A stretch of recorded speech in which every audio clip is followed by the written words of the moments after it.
They played the trailer for 28 days, 28 years later, and that looks terrifying. Oh, I am so excited for that. That is yeah, that's one of my weird. And maybe you guys can help me understand women more, but okay.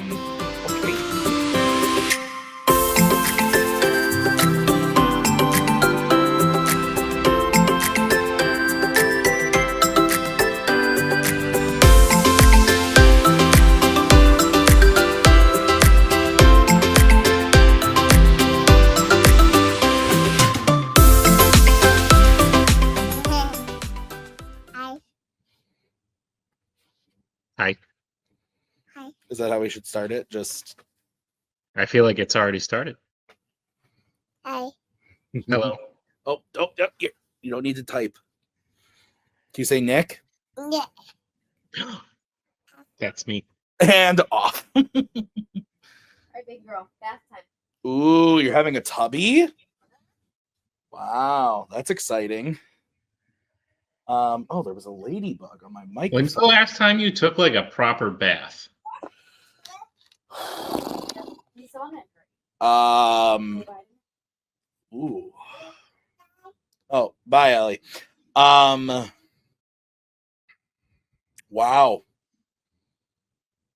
I don't know. Do you like baths? No. Why not? Swimming around in your own filth. Kind of relaxing. Yeah, I could see that. I've never lived in a place where that is really like comfortably doable. Like we have a tub, but like the shower in our bathroom is a standing shower, so there's no tub. But the one in our guest bathroom that we give Ellie her baths in is a tub, and I could sit in the tub, and I've sat in there with Ellie, but like I didn't clean myself. I was wearing shorts. I did it as a joke. It's not a proper bath. Yeah. No, but I think Maggie has taken a bath in there before, though. I'm not positive, but interesting. Yeah, I couldn't tell you. I was trying to think of even if like on our honeymoon if we did that, and I don't think we did. I don't fit in tubs. We might have on our honeymoon, but again, we weren't like cleaning ourselves. We were doing other things.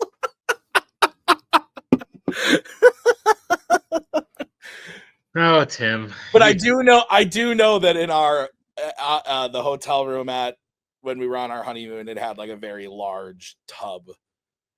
But I cannot remember if we like messed around with it, meaning like, look at the jets, like this is a hot tub, like whoa, or if we like actually like went into it. I don't know if we did. Crazy. What about you? You don't fit in tubs, you say? Don't fit in tubs. Even if I do like try and take a bath, from what I can remember, my knees like stick up out of the water. I think the only time I would is like if I'm in a hotel for some reason. Yeah. Like I feel like taking a bath, but no, other than that, it's just because you got to get the water displacement correct, and if you fill it too high, then it's just a pain. Bubbles. Make bubbles. Bubbles. Bubbles, but like, listen, man, not bubbles, candles, music. Yeah, I could see it. It's like I think I would rather like not. Yeah, I agree. Well, yeah, I'm saying like if I'm gonna, I would just rather get like a hot tub. I know that that's not something that like anybody can just do, but like I don't even find those relaxing like all the time. I can only stay in them for like 10 minutes. I can do more than 10 minutes, especially if I'm like conversing. Like when we just went on that cruise, there were hot tubs on the boat and the ship, and Maggie and I, and then like a couple other people, like we sat in there for probably like an hour talking and just like in the sun and stuff. And that was fun. And we had drinks and like it was fun, but I wouldn't say it was relaxing. Like I wasn't laying there like like it was, we were just chilling, having drinks and talking. So I don't know. Are you pro hot tub? Yeah, I grew up, my parents have a hot tub, but when I was a kid, I don't know if it was the chemicals or just like we kept it too hot because it would affect me something awful. Yeah, that's a real thing. And I would start to like, my legs would feel weak. And there was one time I can remember where I like wasn't really able to get myself out of it. So I just kind of had to sit there and like yell to people and be like, I can't move. Like I was just picture like extreme exhaustion where you can't like move. That's like what it would do to me. It was weird. So when I say I can't stay in, like if people stay in longer, I just have to like sit up on the ledge for a little bit and then go back in and then stuff like that. But my sister lives in Colorado and we went to the hot spring, like the natural hot springs. Ooh, I've never done that. Those were great. Oh, I bet. That's cool. I've never done that. That's really cool though. That sounds awesome. Ooh. Yeah, that sounds great. I'm not a huge nature fan, shocker, but that is something that I would do that. They have one cold plunge. Oh. And I'm telling you, I have never felt better than when I went and sat in this ice cold water for like 5 minutes and then got out. Really? It was weird. Interesting. What is it? Because it like relaxes the muscles or like I don't know. Well, no, like if anything, my muscles kind of tensed up. Yeah, I guess. Yeah. But then I don't know. It's some science thing. I remember I was like seeing a therapist a couple years ago and he was just like giving me random tips to like feel better throughout the day. An ice plunge was one of them? Well, one of his tips was like when you're taking a shower in the morning, before you get out, just like throw it to cold water for 15, 30 seconds. And just sit under the cold water. And I did that and then I shut it off and I felt a little more awake. I felt like fresher, I get like fresher. Yeah. Fresher air. I don't know how it works, but interesting. I would go into this cold plunge and then I'd go back into the hot like spring because they're right next to each other. Sure. And I left that day feeling just incredible. It sounds like it would feel incredible. Yeah. I got it though. I did think of this. We should probably call this episode Hot Tubs, Hot Fuzz. Hot Fuzz and something else we're going to talk about. I don't know. How to Train Your Dragon. Ooh, we can talk about that. But yeah, Paul, Virtual Survivor Paul has apparently has discovered the miracle of like ice baths as well. And when we were it's like an athlete thing, like athletes do it a lot. He's an athlete, right? Yeah. Loose definition, but yeah, he's physical, like he works out. Works out a lot, yeah. He wanted to like dig a hole on campus, like started asking like people who worked on campus who oversaw the grounds if he could like dig a hole and fill it with water in the wintertime. And I was just like, who's gonna say yes to that? He's like, it's my tubby. Hey, my ice tubby. And I was like, okay. That's funny. No, I mean, I've never done like an ice plunge or like I know like every year in the winter they do here at like Michigan, like the polar bear plunge where they run into the lake when it's freezing. I've never done anything like that. I've done the ice bucket challenge. Wow. I did that. Think of all those people you saved. I know, right? It was crazy. We actually did it for work. I did it on the beach. I did it outside of Marcus Saukville Cinema. Rest in peace. Huh. I was thinking about buying that building. Oh? It's for sale. Okay. 12 screens. I don't know if I can do it, though. Can I run my own movie theater, Dick? Sure. Is this how I get you to Wisconsin? You and me start our own movie theater? Doesn't sound like the best investment in this current iteration of movies and whatnot. What are you talking about? Did you see the Minecraft movie? Yeah, I heard it did well, which would make me not want to own a theater, quite frankly. Accountant 2 did pretty good. Revenge of the Sith? I do think we might be about to see like an upturn, which, yeah, Revenge of the Sith, congratulations, a 20-year-old movie did better than all the fucking new movies that are out right now. But anyway. Thunderbolts is getting really positive buzz. I would assume we'll talk about it on the next episode. Oh, by the people they paid to review it? That's crazy that it would get positive buzz. Well, not only them, but they don't pay them to see it.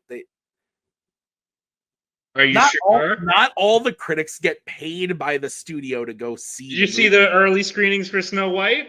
Those things?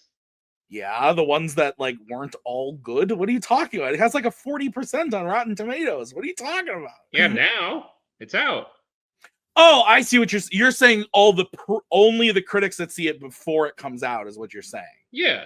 Okay, no, I'm talking about critics as a whole, and there are critics. There have been public early screenings of the movie already, is what I'm saying. Oh, okay. And there are more than just like the influencers and stuff that have seen it. Including I mean, what critics say don't mean much to me because I think they're... That's fair. I can't say who and how I know on camera because I can get in trouble, but someone I know that I trust that is not a critic has seen the movie and they liked it a lot. And they said that it is like big return to form. So I take his opinion to heart. I know it is for you. I'm just saying that like I'm excited for the movie now. Like I was always looking forward to it, but now I'm very much looking forward to it. I was trying to figure out how to tie it back to hot tubs and stuff because somehow we always veer off and start talking about movies. Yeah, we did. Well, yeah. It's like our thing. Yeah. Hot tubs. Probably won't buy one unless like Anna wants one once we get like a house. Yeah. Probably don't need one. My parents have had one. They just sold it because they just moved. They used it so they bought that in probably May of 2023. So 2 years ago. And my dad was saying that in the entire time they had it, they probably used it 10 to 15 times. And if I were to drop that amount of money on something like a hot tub, I would be wanting to be using it like 2 or 3 times a week, like especially in the summer. Like, so I don't know if it was just like the ease of access for them or like. I know my mom had a lot of back issues growing up, so I think it helped her, like the jets and stuff. But sure. But I don't know that it gets used very often anymore. You a fan of the Jets?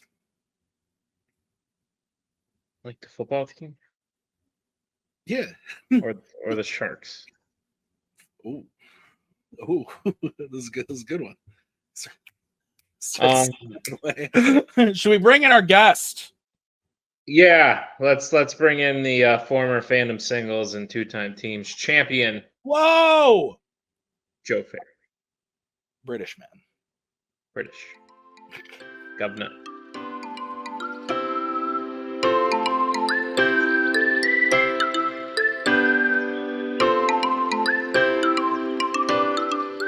We have Joe Fairley here. We just gave you an incredible introduction. I don't want to super not stereotypical English things we're saying. I just want to say that we're a very welcoming show here at Round 4. We've had a Panamanian. We've had a person from the Canadian. We've had a Canadian. Yeah, I forgot about that. Now we just got to get David on, and we'll just like get all. Aussies. There's couple Aussies. Yeah, got to get some Australians. Ooh, yeah, that's a good point. That's a good point too. Joe, how you doing? Yeah, not bad, not bad. I got back from seeing Sinners about half an hour ago. Oh.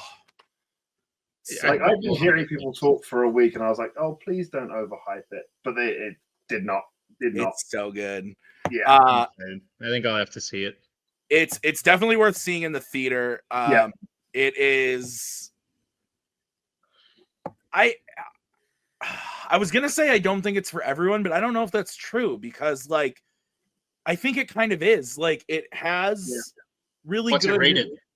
It's rated R, so it's not for so people. It's not for people under 17. Shut up. But like the horror elements, I was telling someone at work that was like they were wondering if their wife would like it, and she doesn't like horror. I said, yeah, it's got horror in it, but it's more like action oriented. Like the horror in it is definitely more serious than something like Shaun of the Dead. Oh, yeah. But when the action actually starts like happening, it's not. I wasn't scared. No. It's very thrilling. I would almost call it a thriller more than a horror. Yeah. Movie. Now they played the trailer for 28 years later, and that looks terrifying. Oh, I am so excited for that. That is that's one of my weird, and maybe you guys can help me understand women more, but okay. Well, Anna saw the trailer for Sinners and was like, I don't want to go see that. It looks scary. But is like she's playing in fandom now and is obsessed with horror icons. Those movies aren't scary though. I think they're pretty scary. I can't explain that because in other competitions I sometimes pick horror because Jess watches a lot of horror. It's weird. I don't get it. That's like if I'm gonna watch film, like I know if there's a horror out, that's what we'll go see. Yeah, Maggie. I wouldn't say Maggie is that far. Like she likes it, and if there's something playing at the theater that is a horror movie that I know she would like, she will go and see it. But more often than not, I would say like 75% of the time, if I say, hey, there's this horror movie out, I think you would really like it, she's like, okay, great, I'll watch it at home once it comes out. I really want to get her to the sanctity of my own abode. Yeah, I mean, and that's the thing is like horror is so subjective at a certain point too. Like Joe, did you see Companion? Yes. So we talked about that on the show. Yeah, I saw that. I was like, yeah, I think that you're gonna go see that. And Maggie and I just rewatched it, or I rewatched it, and she saw it for the first time. And I think on IMDb that probably has like a horror tag, but I don't think that movie's scary. No. By any means. And I told Nick on the show, like, I think you and Anna would love that movie. Yeah, it's more thrillery than horror. Yeah. But the ladies like horror, I guess. That's weird true crime things as well. Yeah, I don't think Anna listens to that. I've just heard that that's a thing. I don't think Maggie does either, but I think that I like true crime. Speaking of crime, true variety. Ooh. Joe, I have some questions for you. Oh god. First question. What's it like being stabbed? I'm not Nicholas Angel. Unfortunately, I can't First answer that question. You got it off the first question. If being stabbed was the most painful, Joe, what would you say is the second most painful thing? I have like 10 more questions. The look on his. What was the second most painful? I've been in that pub. That's cool. Oh, really? That's sick. Yeah. We had a couple of days away, and I was like, we're not far from the village where they filmed Hot Fuzz. Let's go. That's and sick. they've got like a framed stab vest signed by Edgar Wright, Simon Pegg, and Nick Frost on the wall. It's like, yeah, this is great. They really, I think they really embrace it over there, which is cool. Yeah. You're a big Edgar Wright guy, Joe, right? Yeah. Is Hot Fuzz your favorite of the trilogy? And it has that personal thing, of just being a little for me, I was like, yeah. I mean, I think all three are great, but that one does stand out. And I rewatched it a couple of months ago, and I was like, I could put that on again right now. Yeah, that's when I rewatch every couple of months. That's my favorite as well. It's Hot Fuzz. Yeah, but I did have a couple more rapid fire questions. Joe, have you ever fired two guns whilst jumping through the air? I would like honest answers, please. On Call of Duty, yes. Have you ever fired one gun whilst jumping through the air? No. Have you ever been in a high-speed pursuit? Yes. Okay, great. Have you ever fired a gun whilst in a high-speed pursuit? I don't have a gun, so... Okay. That sort of erases a lot of the questions, but... have you ever seen Dirty Harry? Yes. Lethal Weapon? No, never seen Lethal Weapon. Die Hard? No, not so. I don't even know what they are. Bad Boys 2? No. You haven't seen Bad Boys 2? Okay, last question. Is it true that if there's a spot on the head that if you shoot it, it will explode? I've not tested it. I've not tested the theory. No. There's a fun thing about Hot Fuzz I point out. You'll notice there's a bit where they're talking about his skills, and there's his advanced cycling. There's two tower blocks in the background of that scene. Now go and watch the Sokovia scenes in Age of Ultron, because they filmed Sokovia at the Hendon Police Training College in London. That's cool. We had emails specifically not to go to training college just because they were filming. Like, I've stayed in those tower blocks, and I was like, that was like when not nearly as close, but they shot the Suicide Squad in Panama. A lot of the ending stuff, and I remember when that was filming, and Nazario was like, "Fucking Starro." Yeah. They're shooting Suicide Squad. Yeah, it's weird watching the Sokovia scenes and going, "That's just North London." That's fair. I think they were shooting Top Gun Maverick at the airbase in Coronado in San Diego while I was living there.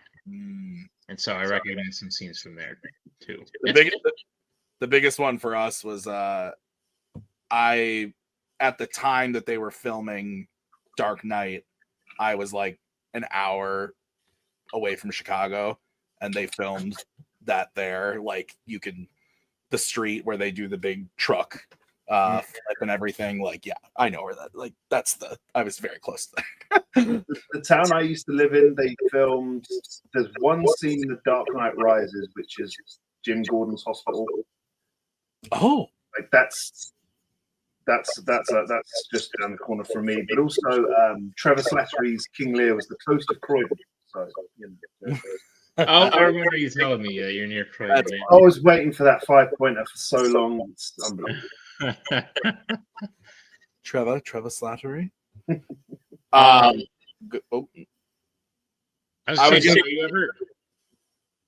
Joe, are you ever like offended by bad British impersonations? Not really. I find them funny. They're always the same. No one ever goes regional. They always go posh. They never do like Birmingham or Liverpool or Manchester. It's always just south of England accents. Tim, are you hearing an echo? Yeah. I'm not, so it's probably me. It's Tim. As far as saying, I was waiting for those, like that is a 5-pointer, the Croydon thing. But that's one of the real things I found writing recently. It's like, do I put this question in a document, but I know it and it's a hard question. I want to keep that in case it comes up for me. Yeah. See, I found when I was playing and writing at the same time, I found that if I did that too much, I was wasting a lot of time thinking about whether or not I should do it, or you know what I mean? It's kind of like when, you know what I mean? Like I'd spend like a good 60 seconds being like, oh, I should keep this for my, like writing the question and being like, oh, I should keep it for myself. And then I just wasted 60 seconds where I could have wrote 3 more questions, and now I'm putting off studying more. So I found that any questions I like threw out there, it was like, whatever, at least I know it. And I probably know a good like 10 seconds before and 10 seconds after. Yeah. And so if something gets asked about that, like I've got that on lock. It's fine the other way around. It's like, I always forget this cast member's name. In the dock it goes. Yeah. That too. It's good that we don't have a rule of like repeating stuff. It's more of an unspoken rule. Yeah. Like if something was just in a match, like I'll notice it and erase it. But like I would avoid the challenge, like at all times, the challenges of like, this happened in a match 3 years ago on this date. And it's like, okay. Well, I think we try our best not to. Yeah. Oh yeah. Repeat. Thankfully, there's a lot of scenes that you can just write 6 different questions on the same thing. Exactly. I remember when that bald-headed demon line came up in Wakanda Forever. I'm like, I can do 7 questions on that right now. Who says it? Who's it being said to? What does he call her? In what movie does this quote happen? There's 4 right there. Great. Yep. That's fun. No, it's fun. And then what was I just gonna say? Shit. 4 different questions right there, blah, blah, blah. Oh, I've fully seen people get the same question. So like, Anna I'll like throw on an old match from like 2-3 years ago, just to like test her. And I'll see a question that it's pretty much the same question, and it gets reused. And I've seen it happen to the same person, and I've seen the same person get the same question wrong twice. So, things don't stick. Yeah, it's just like to me, it's like if you've seen the movie recently, you'll remember it, or like if you remember it being asked, like how you remember it, the reason you remember it, like good on you. Doesn't matter. Yeah, that's definitely, I have that issue where like if I don't know it, I don't know it. I'm never gonna know it. Like I'm not gonna like. And that's your issue. That attitude. One of my many issues. That attitude is the issue. Thank you for demonstrating it. It's not like I didn't try. Do you remember our nights memorizing Fandom Oscars bullshit? Like I tried. That was the dumbest thing. Fandom Oscars? Yeah. Let's talk about it. Joe, did you like Fandom Oscars? I did not, but it's one of those things where I've said like before, like just because it's not my strength doesn't mean it shouldn't be there.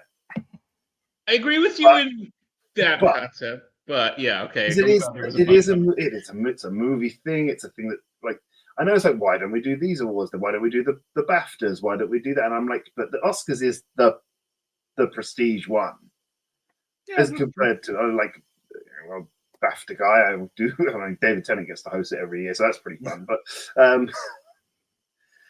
But no, actually, there was something about like that. I had one round I remember once where I actually did really well, and I was like, "Oh yeah, that was good." And then I was like, "I think I'm good at this now." And then there was another round later on. I went, "Nope." Yeah, it's just one. There's especially so. Are you talking about Oscars as like a general movie category? The Fandom Oscars. I mean, it was. I think because you had Oscars in one place and you had Fandom Oscars as well. So I think that's. I don't think it was necessarily misplaced, but I'm not sad to see it go. Because, well, one, there's only so many fucking things you can add. Yes. That was the biggest thing by the end was like, we literally were running out of questions. And it's just like there were categories with movies that just weren't nominated for Oscars. And so I was just like, why are we doing this thing that only applies to like half of the movies in the category? It made no sense. Never made any sense to me. But that doesn't mean I didn't like before I like said we're axing this. I had a doc that had every Oscar. I had and Tim's seen it. I had like tables where I had the awards listed on top and like the movies from a specific category listed down the side, and I had like X's where they won it, like checks where they were nominated, and like green where it was or whatever. I remember that doc vividly. So like I busted my ass figuring out what it was, all to just be like, this is so stupid.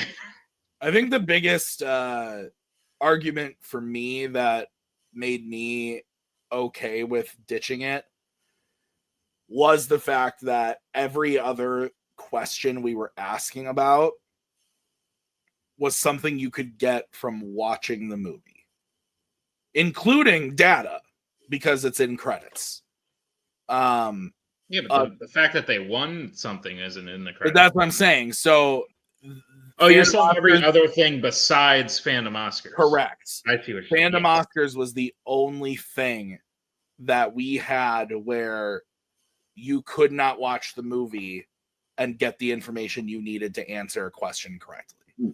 And I think that's where I think towards the last sort of years of the Schmodown, which we've been talking about on here before, where I think things like at the time Warzone, now Melee, and Fandom and Jackful, even Onsel sort of started to, I think, eclipse the Schmodown. It was that you'd get a round 2 in the Schmodown, it was all credits.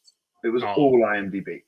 Yep. And I went, where this grew here was that no. You'll get one of those in round 2. The rest, you have to have seen the movie, the trailer, something, or have some sort of knowledge about what the film's about to get it. Mm-hmm. But I think it's rewarded. Your work's rewarded more. Yeah, because like I like Jeopardy, but this never felt like it should be Jeopardy. What I mean when I say that is Jeopardy, and I've seen people who have been like Jeopardy champions or whatever you call them talk about this, but they say in order to be good at Jeopardy, you don't have to know like deep knowledge about anything. You just have to know very surface level information about a wide range of things. So someone even said, like, just read like the Geography for Dummies book, and that'll like, you won't know what like you won't know like very specific towns in this country you've never been to, but like you'll know a lot of capitals of countries and shit like that. Yeah. So I never wanted this to be like, you just have to have a surface level knowledge of like, because like it's by nature a very specific facet of knowledge. So I haven't counted my Quizlets recently, but there's tens of thousands of questions. Oh, I bet. Oh yeah. I think the last count was around 40,000. God damn. Jeez. But I mean, with as long as you've been doing this, that makes sense. Like, are there repeats? Like, there are probably some where I'm watching it again. I'm like, I don't know if I have this. I'm gonna write it again. It's like probably worded slightly different. And you probably have cards for movies that are no longer in fandom or in. No, they've been removed. Oh, you do remove them when they. Yeah, and I have to move things from Epic Adventures to YA, for example. Sorry. And sometimes they don't all get deleted when I take them out, so that's a process. We just did the Frenzy, and there's totally a question in there where Tim reads off the multiple choice for Epic Adventures and fully says Voyage of the Dawn Treader, and I was like... I remember that, actually. I do remember that. That was... Yeah. It happens. When stuff gets moved around, it's going to happen. Like, I've gone on to say my Galaxy Quest Quizlets recently, and it's saying, which Star Trek film will you hear the quote? And I'm like, I know that narrows it down for... It's not Galaxy Quest, it's just Star Trek, so that's fine. Or my YA document is like, which Epic Adventures films? Like, well, I can narrow it down to 3. Oh, yeah, we gotta stop doing that. It's tough. Well, I have a theory about why. I know why Narnia got moved to YA, and I have a theory about something that'll happen next year getting moved to YA. Do tell. It involves probably movies that you're not going to get other movies for a while, and maybe a TV series is coming, but not a movie.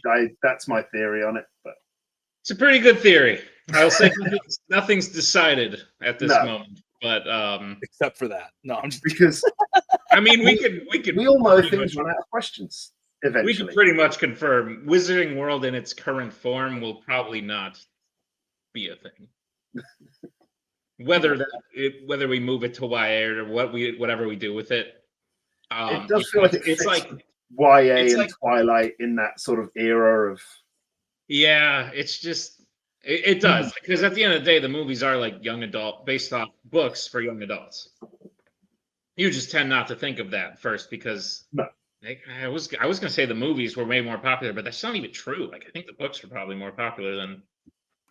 I would say so. Level. I think it's about level. Yeah, like it's not like one eclipses the other. I think that's why it got so much bigger, is because both medias are like top notch. And then they did prequel movies and freaking ruined it. You read the books, Joe? Obviously. Just the Harry Potter and the very small Fantastic Beasts and Where to Find Them book that came out. Were you part of the let's go to the Barnes and Noble at midnight or whatever bookstores in the UK? I think I did 4 and onwards. Okay. So 4, yeah, 5, 6, 7. I did. I only went to the midnight for the last 2. But I remember those being I actually don't think I got into the books until Prisoner of Azkaban was already out. Like I was late to the books. Like they'd been out. I was about 8 when Philosopher's Stone came out, I think, but I didn't actually get to them until around Prisoner of Azkaban. When did Order of the Phoenix come out? That would have been 2003. The movie or the book? The book. I feel like it's around then, but because I remember I very vividly remember Half-Blood Prince coming out in 2005. And I also very vividly remember Deathly Hallows coming out in 2007 because it came out around the same time as the Order of the Phoenix movie. Like those were very close together. And all of that is to say that, yeah, the first of the new books I read was Half-Blood Prince, but we saw the movie. We saw Sorcerer's Stone in the theater, and then got the book and could only read up to the 4th book at that point. That sounds right. That does sound and then I remember reading the 5th one when it came out and struggling because I was like 9 and having a tough time getting through that one. I think that might be why it's my least favorite of the books and the movies. Like I don't love Order of the Phoenix, but what were you gonna say, Nick?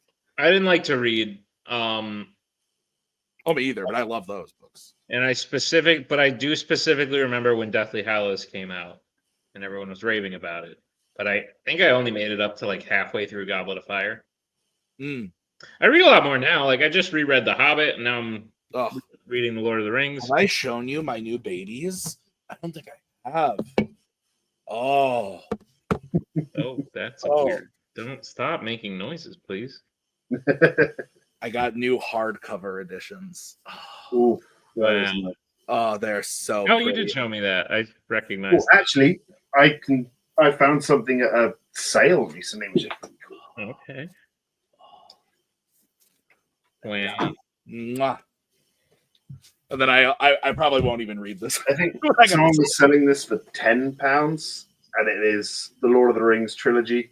Oh my god! In one book. That's this here too with illustrations. Oh, that is dope!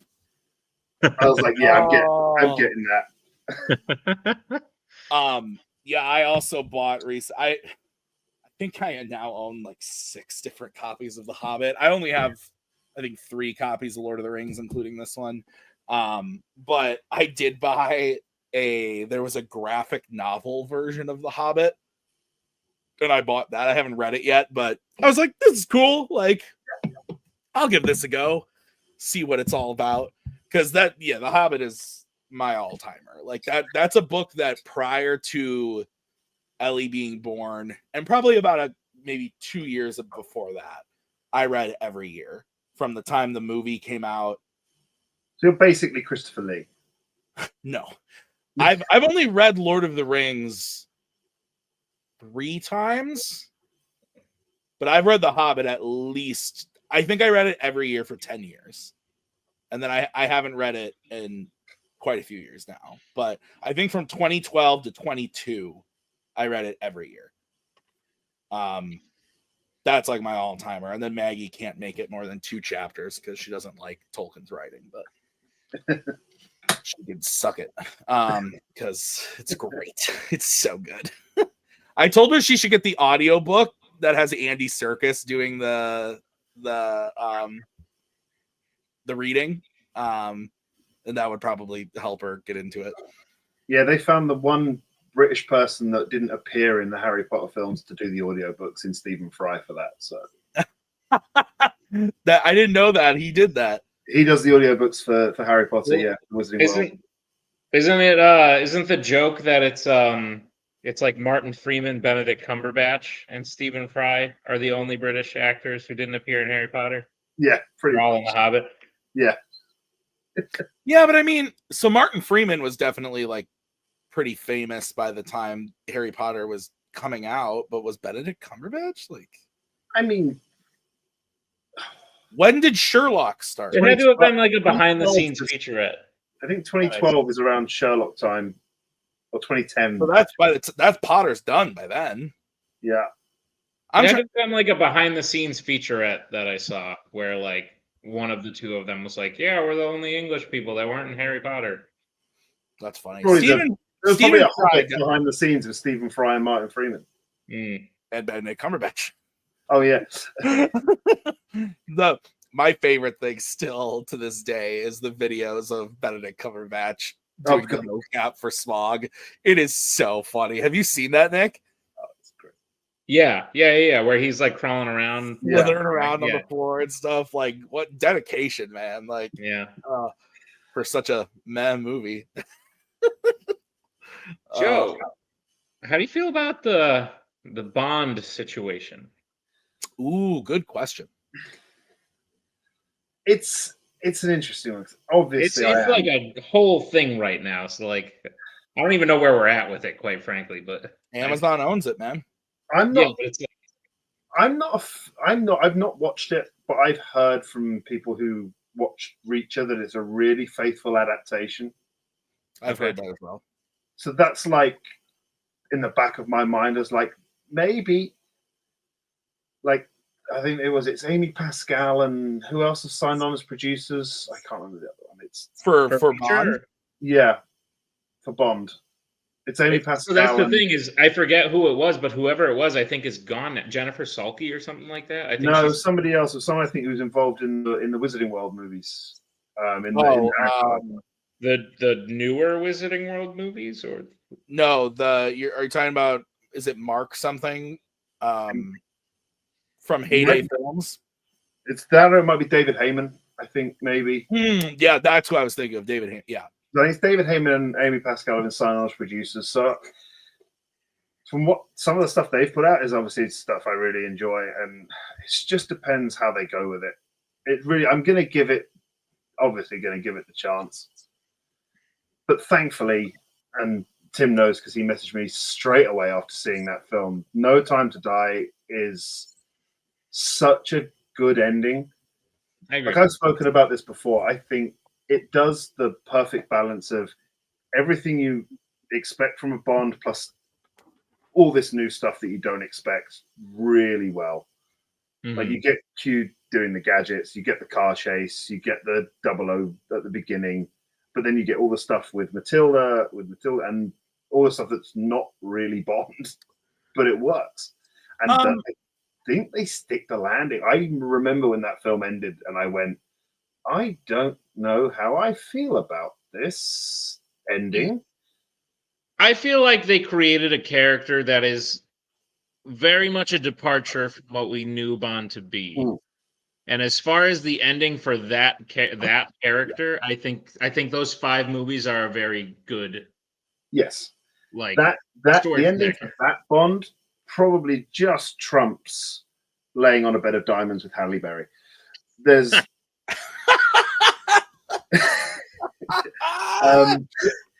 I think what Night Time does really well is references old Bond movies in a way that if you don't know them, doesn't tarnish your viewing of the film. Yeah. Mm-hmm. Something as simple as Felix Leiter smoking Delectado cigars, which is what Bond has made in Die Another Day. Mm-hmm. You don't care about that if you've never seen Die Another Day, but for a diehard Bond fan, it's like, nice touch. I like that. I think what you said though about going back to Amazon having the rights and what you said about Reacher, I've heard only good things about Jack Ryan, which I have not watched. No, I've not watched it. Only good things about Reacher. And they've also done Rings of Power, which, say what you will about it, I've watched both seasons. So have I. Yeah. I liked season 2 a lot more, but they're definitely pulling from lore. Then you have The Boys. You haven't. I've heard the opposite. So I haven't seen the Rings of Power, but I've heard the opposite. I've heard they are like changing lore, and no, I wouldn't say they're changing lore. I would say they're taking things and expanding on them, like taking things that aren't. Like they're taking 2 sentences of content and churning an episode out of it instead of like. Again, it's not my favorite, but I'm saying they're not like. My point is that they're not taking the law and burning it to the ground. Boys, Invincible, like 3 seasons of The Boys are great. The last one is god awful. I have not seen season 4 yet, but I hated it. Hi. Hello. So I'm just saying that I think it's possible that they could be truly faithful. Yeah, they could. So keep talking to them. But I think the casting is important. So I was going to ask you, Barbara Broccoli, who Albert Broccoli's daughter. Yeah. I'm pretty sure she signed away the rights to Amazon, but basically said like, this better be a British guy. Yeah. I don't think Amazon would, even in their wildest dreams. I've heard some things. But it's weird because everyone sort of has their once Daniel Craig sort of finished with No Time to Die, everyone sort of had their mind sort of go with who they wanted. Yeah. But the longer we go, the more those choices don't make sense. Correct. Like for ages, it was Idris Elba, and I thought not a bad choice. Not a bad choice. He's older than Daniel Craig was in Skyfall when he said he wanted to slash his wrists. Yep. So that's out. For a while, I was quite on board, especially after I saw that series, The Night Manager. I was really on board with Tom Hiddleston. That show was good. I remember that series. You were like, oh yeah, he could do like a 60s style Bond. He could be really good at that. I don't hate the idea of Aaron Taylor Johnson. I watched Bullet Train again recently, and he's so good at that. And he's so handsome. I don't hate that idea. I don't think it's the worst idea, but I think a lot of the people that I was never on board with Tom Hardy. I never thought that would work. No, he's too big. I feel like they just got to go with someone whose name like we don't know. Yeah. Like how famous was Daniel? Trained stage actor who's in like his 20s or 30s. Get a good 6 to 7 movies out of him, and just like. But I don't even know if you said it in modern day or if you go back and say like. I said the same thing. You could do a 60s Cold War spy thriller quite easily and adapt from the books. I've started like reading Uncle style, like Like, here's some. Cavill's sort of out now. Yeah, he's gone. I just feel like they should stop. They meaning like the movie industry globally should stop casting people in all of these prominent roles. Like I know Harrison Ford was a thing. He was in Star Wars, then he was Indiana Jones, then he was Air Force One, and I know this has been a thing for quite some time, but like I'm not excited for not to derail. So let me just say this one thing about Fantastic Four. I'm not excited for Pedro Pascal because I've seen him everywhere. I'm just like he's like I'm tired. I'm just tired of seeing him, even though I think he's a very good actor. Like I'm just tired of seeing him. So I feel like I don't know who David Corn Sweat is. Yeah, so I'm kind of excited to see him as Superman. Because he looks like Superman, and maybe he'll be great. But like my mind does not associate him with anything else. He's very good in Twisters. Oh, cool. And Pearl. Yes. They have talked about Joe doing like spin-off cinematic universe shit, and I think that's a terrible idea. Like a Moneypenny show they mentioned, or something like that. The only way you could maybe do that is just by having double O's. Maybe. This isn't Bond. This is 004. Go on. What if you wouldn't have to stick too much to who you're casting? That you could have a one spin-off of a 004, and that's Idris Elba, and then you could have this is 009, and it's Henry Cavill, and like it's not Bond. And then I don't hate that idea actually. I'm okay with that. Hear me out. What if their first show was a spin-off? No movies, nothing. It's a spin-off, but it's Felix Leiter, so it's all American people. the UK James Bond fans would like lose their ever-loving minds. Right. If it's a prequel and you bring back, you use Jeffrey Wright, I'm on board with it because Jeffrey Wright's great as Felix Leiter. He really is. Mm-hmm. He's a great Jim Gordon. He's a great Felix. Like he crushes where. Oh, he's great in everything. Like Maggie and I were talking about him last night because he's in season 2 of The Last of Us, and he's reprising his character that he played in the video game, and so it's like I'm so excited. he's the best. Yeah. I don't know. I'm nervous, and I do not have because like all the shows you just named, I watched like 2 episodes of Rings of Power, and I was just like, I'm just bored. Like, I just didn't want to finish it. I'm not a big TV guy, but then I think they've ruined The Boys. I think Invincible's going very, very strong right now, which is awesome. We never did that Invincible review, but it's great. It's very good. But overall, I have no faith. You don't have faith in many things. True.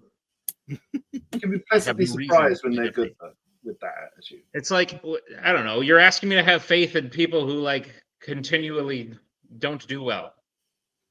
I'm not asking you to have any. Someone is. Someone out there is saying, please come back, spend your money on this thing. And I'm like, no, the last thing was awful. Why should I keep spending my money here? Speaking of things Joe loves, have you watched Andor yet? I just finished episode 3 earlier today. So I haven't watched it yet. I haven't seen the new I'm very much enjoying Andor. I know they've just started filming Ahsoka season 2, which I really enjoyed. I enjoyed Ahsoka quite a bit. Yeah. Yeah. Did you watch Skeleton Crew? Because I did not. I did. It was good. I've heard that it's good, just no one saw it. And it wasn't my favorite Star Wars thing. That was fun. It was just fun. It was just fun. It's like when you make a bunch of shit, no one wants to come see the good stuff you make. Like, this is the thing, because I did watch The Acolyte. So did I. And there were bits of it I really didn't enjoy.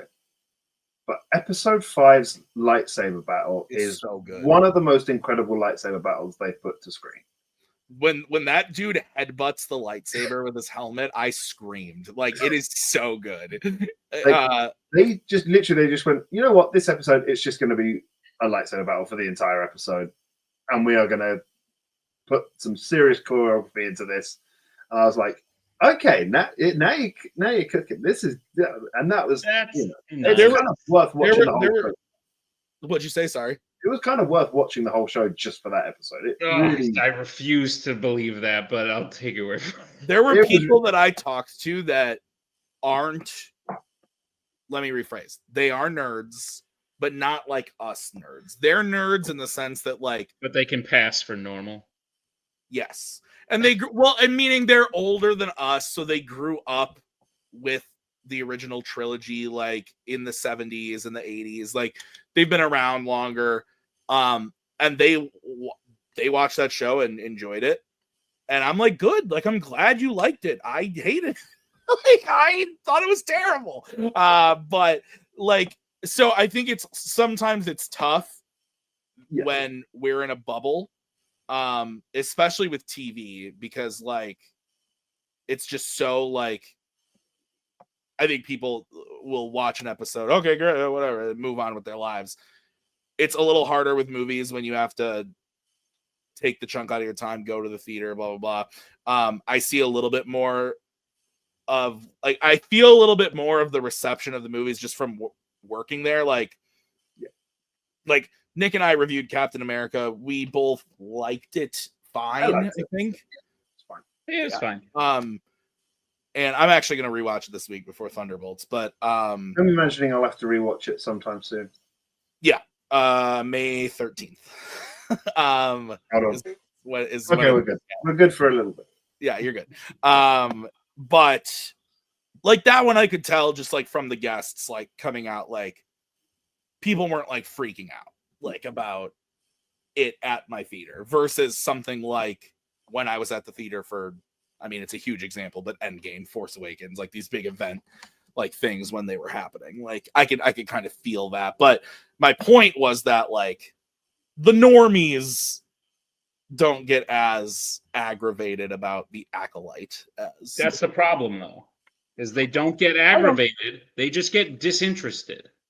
Yeah. And then I'm not saying it's not a problem. I'm just saying that like we get about it. I mean, I'm not even like it because I didn't watch it. So like, yeah. Oh, okay. I've been trying to get sort of slightly better at like the aggravation and just kind of been like, maybe this just wasn't for me. Like there like this, like in the last 2 years, there have been 4 or 5 Star Wars shows. And Book of Boba Fett wasn't great for me. Didn't enjoy it. Like it either. Mandalorian's still great. I still enjoy The Mandalorian. Andor's been great. Ahsoka was great. Didn't care too much for The Acolyte. Skeleton Crew was fine. But I was like, oh, that's 3 of the shows that I thought, yeah, I really enjoyed those. Did you like and that's great, but you are an atypical person in that you will watch the next thing. Yeah. Someone else will watch the Book of Boba Fett and go, okay, I'm not watching the rest of these. Like, this is a waste of my time. And then no more Star Wars. And then, like, that's how that ends. You know what I mean? So that's where it frustrates me more, where like I could say I haven't seen The Acolyte, but I could say not a lot of people saw The Acolyte because of probably what came before it, combined with like the marketing material and stuff like that. That's definitely true. That's definitely true. I've noticed it the last couple of weeks with one of my favorite shows of all time, which is Doctor Who, and there are people who watched when it revived. You had Christopher Eccleston, David Tennant, Matt Smith, Peter Capaldi, and then they got a new head writer in when Jodie Whittaker took over, and the writing just wasn't good. Mm-hmm. Like she's a I great. think they're getting ready to cancel it, and that's like the longest running show of all time, or something like. And that's the thing. And then 60th anniversary happened. They brought back David Tennant, and I think that tried to get some people back. And I'm seeing people now saying, I stopped watching after this. And the last 2 episodes that have been on have been phenomenal. I was like, this is like watching it back in 2007, like when it was David Tennant and Matt Smith and all this. Like the last 2 really were. And I still look at the ratings and all that, and I'm like, I can't remember the last time an episode got rated 8.7 on IMDb. I heard this new guy is really good. This is his 2nd year, right? It is his 2nd year. I'd never watched the show he was in before in Sex Education. The only thing I'd seen him in was as a background sort of Ken in Barbie. And oh, that's right. I forgot he was in that. Maggie watched Sex Education and she really liked it, so she was interested just based on him.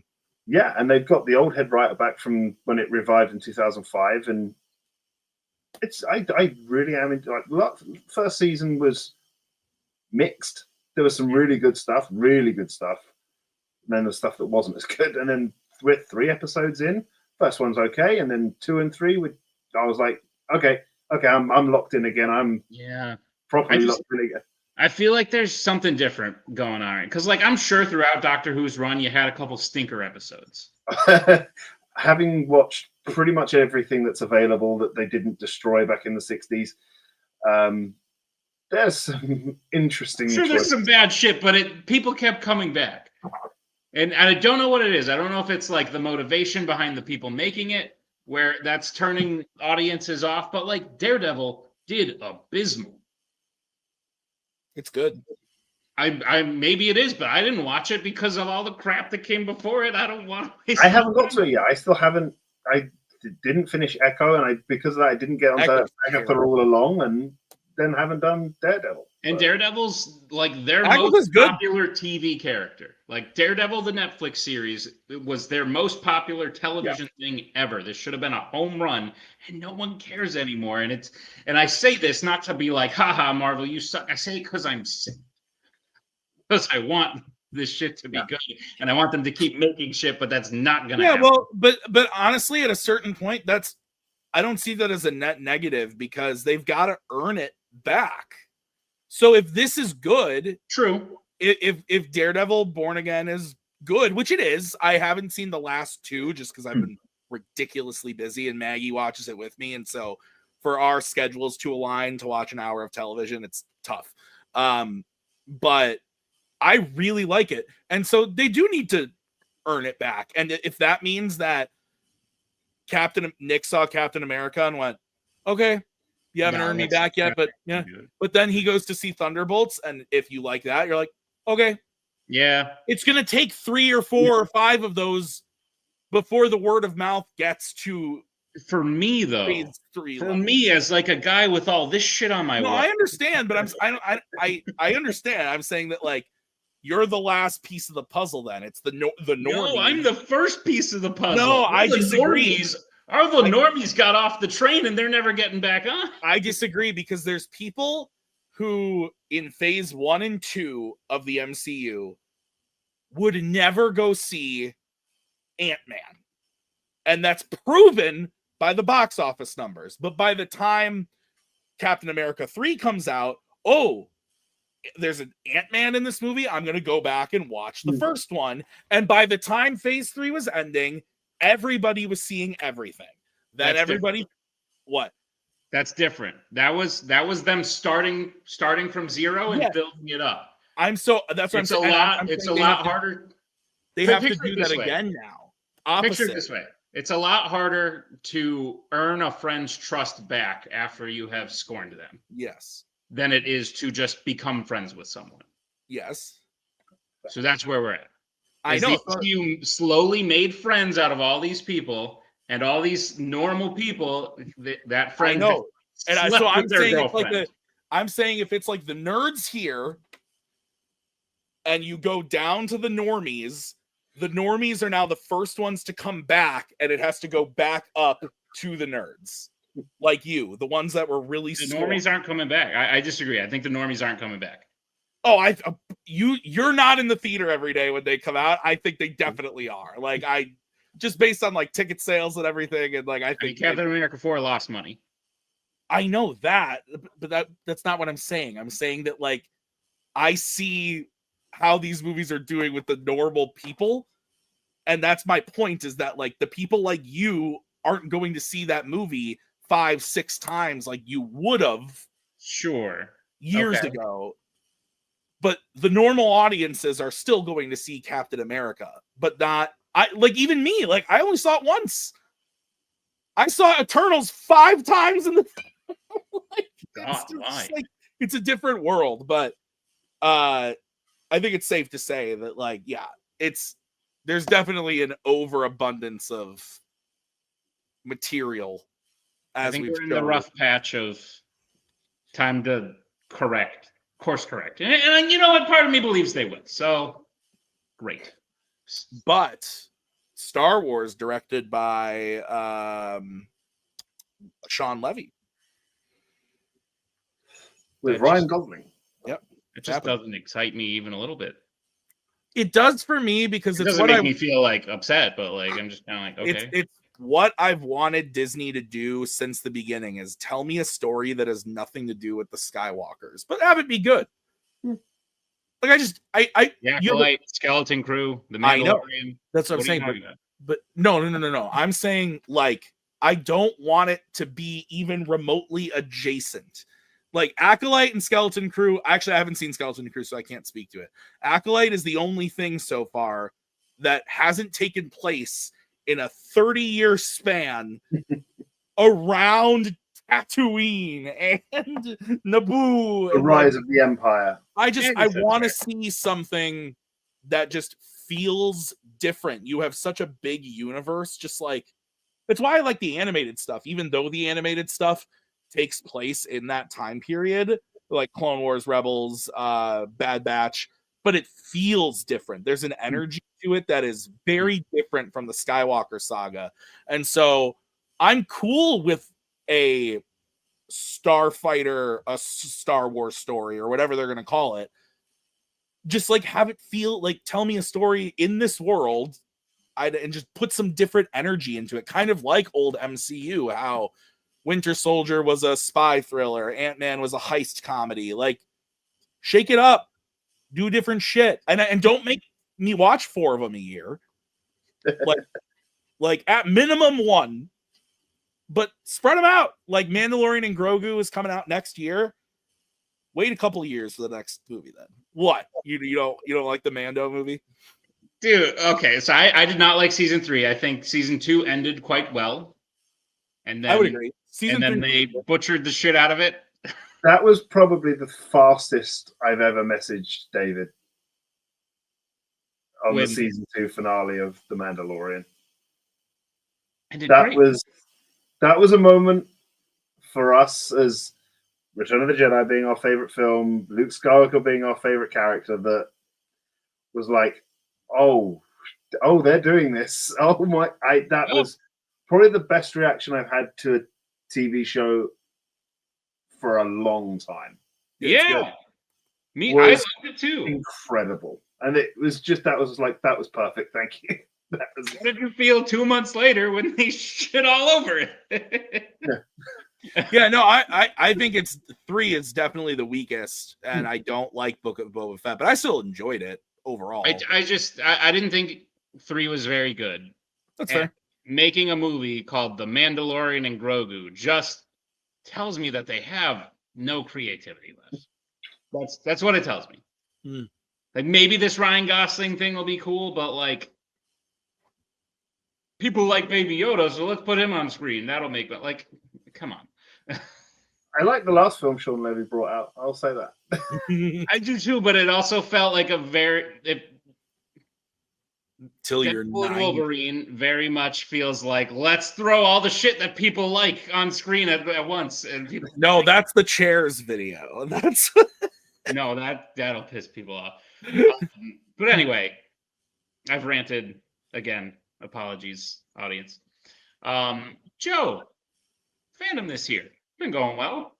It's been all right. I mean, I was happy to have a slightly higher number in the last one standing this year. It went well for me last year. I will say that was a very, very long night. Mm-hmm. And it felt like when it was just Rue and I left that it was going to be another very, very long night. And it was good fun because I've known Rue in this community for so long now. We do get on really well. We were before he went off to the Schmodown for a bit. We were a team in another division.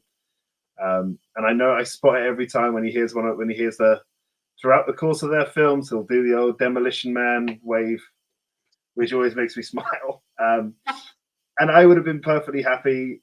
Like I'd be like, okay, I lost to Rue. That's fine. I can live with that.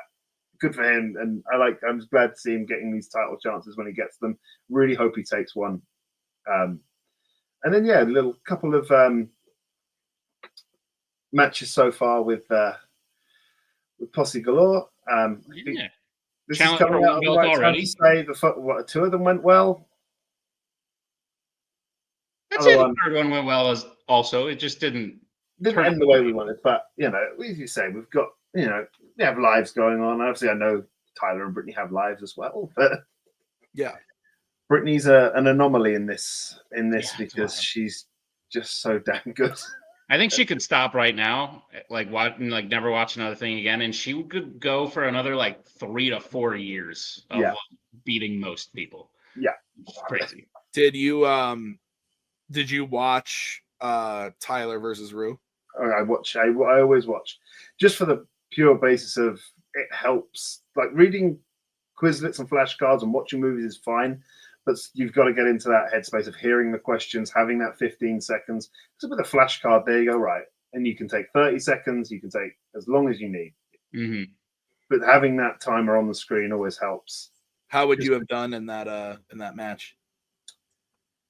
That would have been pretty good. That Wizarding World, that was a 10. Nice. And that frustrated me because I'm like, where have these questions been? Damn. I think I wrote that round too. When I faced Brittany last year twice in one night. Where were those questions? Dude, that night with Brittany. I wanted it to go a little bit differently, but it was I think Joe definitely did. But it went great for Brittany loved it. Even if we had got to the stage where I'd won the second match, and then Brittany goes, well, I've defended 3 times. So there's my title challenge back at you. Yeah, even if I'd lost that third match and won the second, I would have been like, okay, that's fine. Full transparency, because I told Brittany this same thing, that I wanted her to lose the second one. That's what we I kind of wanted you to lose the third one just because in one night, Joe becomes the second ever 2-time champion. Brittany becomes the first ever 3-time champion and then retires. That would have been me saying, not retiring, but doing what David is doing right now.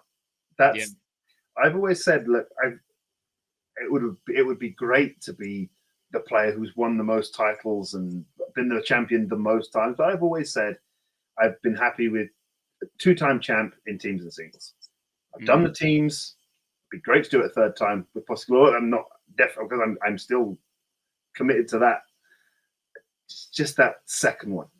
That second singles title keeps recently eluding me.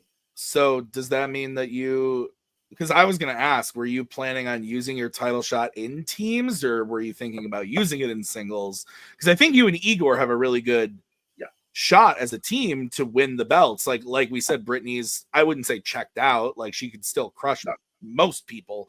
But she's definitely she's not playing nearly as much. Like I think you and Igor have a really good shot there, but it kind of seems like singles, you really want that second. So is that where you're planning on using it? I've been thinking, because it's about timing.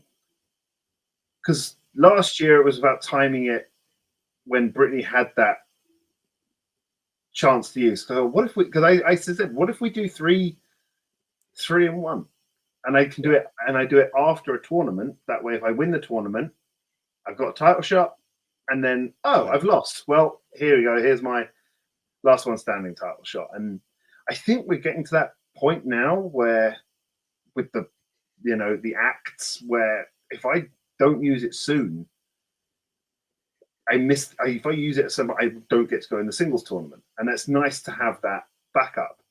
Sure, but also in the back of my head, I'm like, is that backup what's holding me back from winning the title again? Because I know I have another shot round the corner if I win a tournament. Sure. That being said, the singles tournament, which was announced, the little 8-person thing. Yeah, we have you in that. Not far away. Yeah, you're probably going to play there, my friend. Well, not necessarily. I'm going to cash it in. Now. When? What? Now. Right now? Has this been done on round 4 before? I think not. This is the 15th second guest on round 4, Tyler Birch, right here, right now.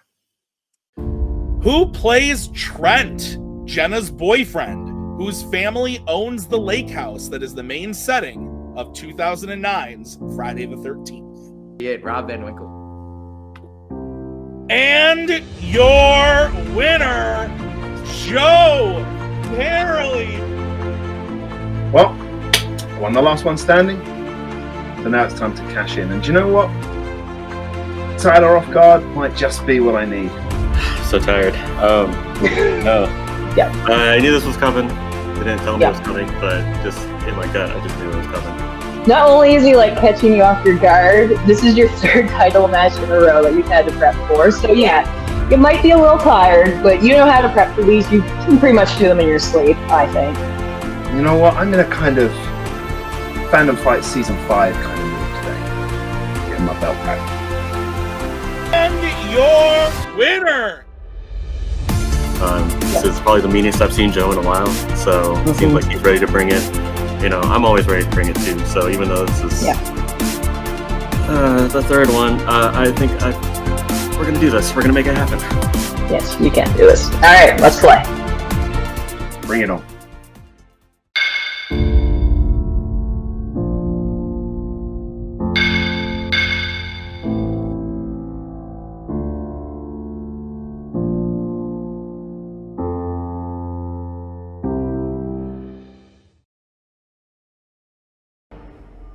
Hello there.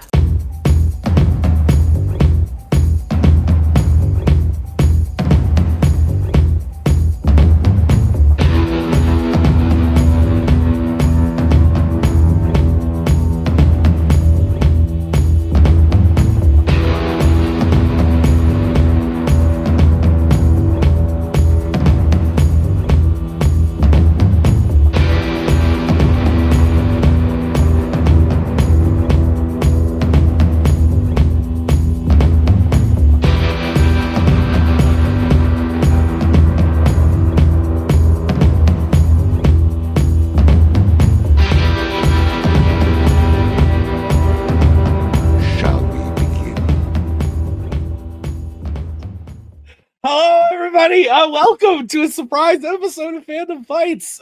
Is this an episode of Fandom Fights, Nick, or is this an episode of round 4? I'm not quite sure. It's a crossover, a blend. Okay, fair enough. Welcome to the show. If you're just tuning in now, Joe has cashed in his title shot. We just wanted to talk about the movies, life, the pursuit of happiness, Britain, the UK, and instead we're having a title match, which is very exciting. Nick is here. Nick, welcome. And I think this is going to be fun. Tyler is on a streak and has played a lot of these recently, and he's doing it again. But it's Joe. It's Joe. He's no stranger. Nick, thoughts? Yeah, it's crazy because a lot of people are talking about Tyler right now as this unbeatable force. He just got his first defense ever after winning the belt for the second time. He just defended against Rue. Will the surprise title challenge throw him off? It's made other people stronger in the past. It's also lost people belts in the past. So it's made Joe stronger in the past. It's made him stronger, and then he lost it in the past. Like both of those things have happened. So it's crazy. I'm excited to see how it happens. These are two titans of the game all time, not just right now, like all time. These are two of the best to ever play. It's their third match going up, and they're 1-1. We love a good rubber match. And for the title, after Joe won last one standing as a surprise cash-in, can't think of a better way to do it, Tim. Yeah, absolutely. Let's get into it, starting with round number 1 of this title match. Nick, how's it going to work? Round number 1 is going to work like this. There's going to be 10 questions in the realm of Fandom Fights. Each player is going to have 15 seconds to write down their answer. At the end of 15 seconds, we'll say pens down, at which point the players will reveal their answer and say it aloud. Each correct answer is worth 1 point apiece, and should any individual player get all 10 questions correct in round number 1, they would receive a bonus question. Each player will have 4 repeats, 1 challenge for the entirety of this here title match. Players, any questions as we get into round number 1? No. Good luck, round 4. Yeah, good luck. Round 4, round 1, coming at you right now. All right. First question will come in the category of mixed bag. What first name is shared by characters in the films The Mummy, The Maze Runner, and John Wick Chapter 2? You a Chapter 2 kind of guy? I don't usually make it that far. I start and then I go, why aren't I just watching a movie? That's fair. That's fair. That's honestly how I am as well. 5. I assume you were talking about a book. Yes, 2. Or life, 1. Pens down. Oh. I heard it. Okay, great. Go ahead. Joe's first repeat. The question again. What first name is shared by characters in the films The Mummy, The Maze Runner, and John Wick Chapter 2? You a fan of mazes? I do like a good maze. Is I know you live in New York, all fancy, but out here in Wisconsin, we have the good old corn maze. You got those up in New York? No. You know the trick to those? 4. You just hug the right hand wall the whole time. Eventually, you get there. Down. Is that real? Okay. Let's go to Joe. Winston. And Tyler. Yeah. No, I said Benjamin. Winston is correct. The repeat paying off for Joe. Your next question is in the category of Pixar.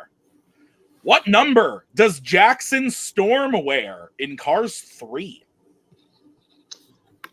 You know, I originally wrote that first question, and I just had The Mummy and John Wick Chapter 2. And then I was like, wait, then they could just say John. Yeah, that's true. Jonathan. Pronounced like Ian McShane as well. Jonathan. Like I better throw a third in there. 4, 3, 2, 1. Pens down. Let's go to Tyler. I said 20. And Joe. 25. 20 is correct. So we're all tied up. No perfect round. What's next, Nick? Next question comes in the category of horror icons. A character finds a bloody sheet inside a leaking washing machine moments before their death in which horror icon's film?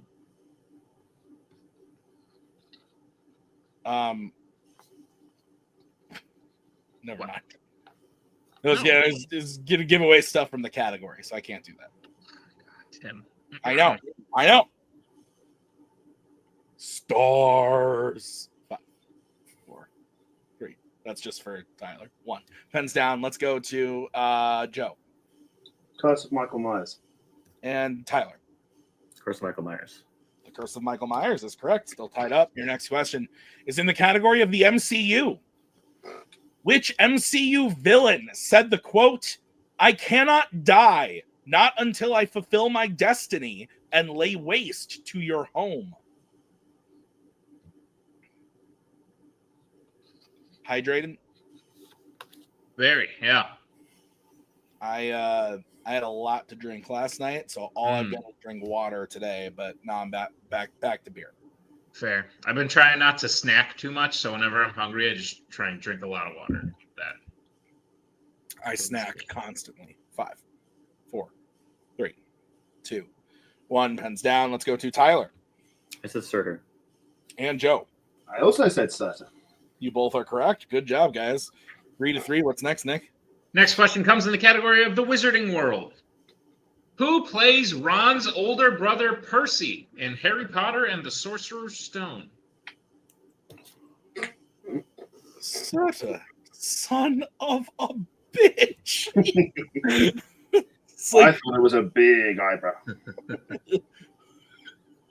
I love it. I love That movie slaps so much. That is one of the. Well, I'll tell you later.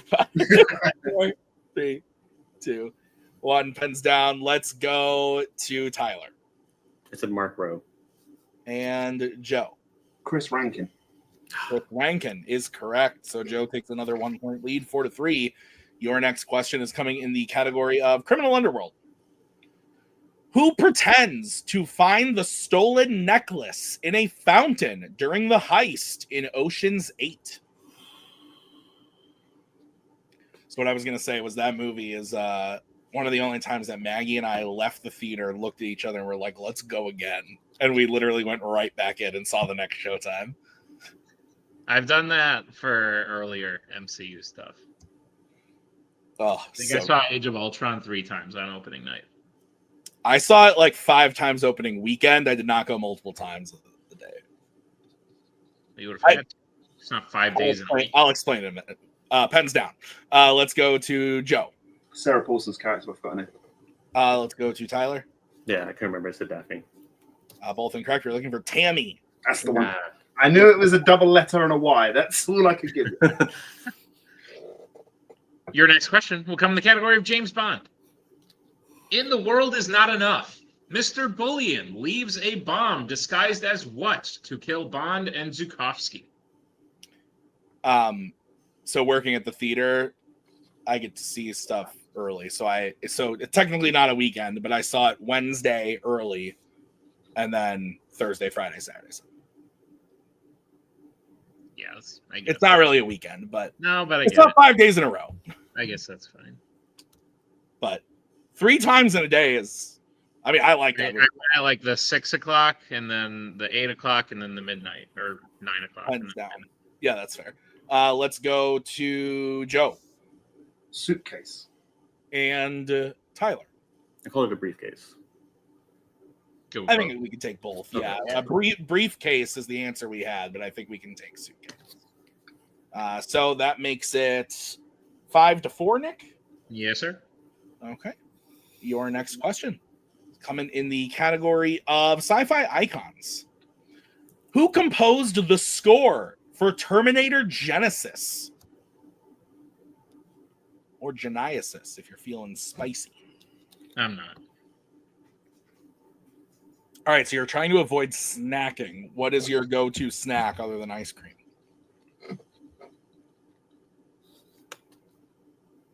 I'm try and avoid it. So water, I guess, but 3. Why would you do that to me? Pens down, make you talk about snacks. Let's go to Tyler. So Brian Tyler. And let's go to Joe. Tyler Bates. Both are incorrect. We're looking for Lorne Balfe. Okay. Okay. I changed it from Junkie XL, who did. Fucking Junkie XL. All right, what's next? Your penultimate question comes in the category of DreamWorks. A character sings a song by James Taylor to a friend who doesn't remember them. In which DreamWorks film?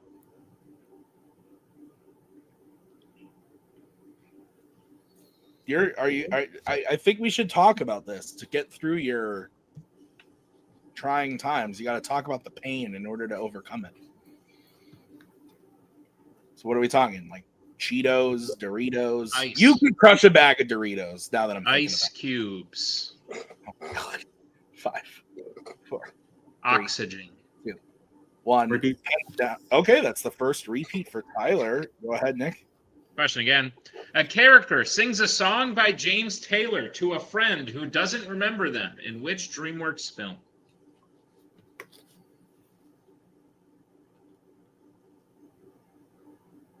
What'd you do? I don't know. Let's talk about your favorite healthy exercise to do, Tim. Good If I had crunch. No, if I had to pick one, probably just jogging. 3, 2, Forest. pens down. Let's go to Joe The clue in the question: Shrek Forever After. and Tyler. I said Madagascar. Shrek Forever After is the correct answer. Joe now has a 2-point lead, 6-4. Your final question in this round is in the category of Marvel. What is the name of the alternate dimension where Victor is stranded on when the team gets their powers in 2015's Fantastic Four? This gentleman needs some grammar lessons on occasion. Yes, he does. I am aware. It's fantastic. It's I really hate watching Mike Myers as Shrek ruin a James Taylor classic. 5, 4. Enter spring. I got it. Pens down. Let's go to Tyler. Said Planet X. And let's go to Joe. Planet Zero. Planet Zero is the my correct answer. So, Joe widens that lead once again. It is 7-4. Is that what you have, Nick? That's what I have, Tim. All right, let's bring in the wheel for round number 2. Nick, how is round number 2 going to work? Round number 2 is going to work like this. It is the wheel round. We have a wheel with 10 fandom categories on it. No spinners or opponent's choice per request of the champion. Each player will get a spin at the wheel. If they like what they spin the first time, they can keep it. If not, they can choose to spin again. But they will be forced to keep what they spin the second time. You'll get 5 questions in the chosen category, each worth 2 points apiece, unless you like to check down to multiple choice, at which point it will only be worth 1. And be on the lookout as stealing is available in round number 2. Your categories on the wheel today are James Bond, Horror Icons, Wizarding World, DC, Creature Features, MCU, Pixar, Criminal Underworld, YA, and DreamWorks. Take it away, Tim. All right, Joe, you're in the lead. Would you like to spin or defer? I'll revert to the original. I will spin first, please. Okay. This is going to be your first spin. And it lands on Pixar. Well, that didn't work out too well last time I played Tyler, so I will spin again. Okay. This is going to be what you're stuck with. And it lands on DreamWorks. Okie dokie. All right, Nick, would you go ahead and give Joe his questions in the category of DreamWorks animation? Gladly, Joe. I'll be giving you your questions in the category of DreamWorks animation. Are you prepared for them? Yeah. Your first question. A character paints themselves a different color and wears a tie and becomes unrecognizable by their own family in which DreamWorks film?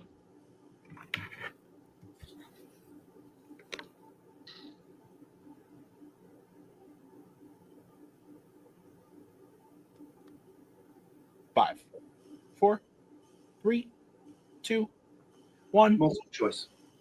Your multiple choice options are: is it A, The Bad Guys, B, Puss in Boots, C, The Boss Baby Family Business, or D, Shark Tale? Damn it. Shark Tale. That is correct for 1 point. It's so obvious when you say the options. Yeah. Joe, your second question. Who voices the gingerbread man in every film in the Shrek franchise? Yeah, we're not going to waste time on that. Multiple choice, please.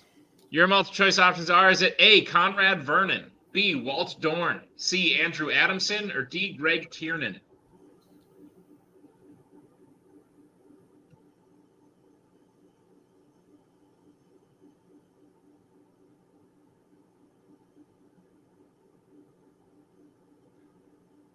Five, 4, 3, 2. Repeat the options, please. Your options again are A, Conrad Vernon, B, Walt Dorn, C, Andrew Adamson, or D, Greg Tiernan? Conrad Vernon. That was correct for 1 point. Joe, your third question. What type of dragon is Stormfly, Astrid's dragon, in the How to Train Your Dragon trilogy? Oh, my God. I'm having a bad one today. I'm not.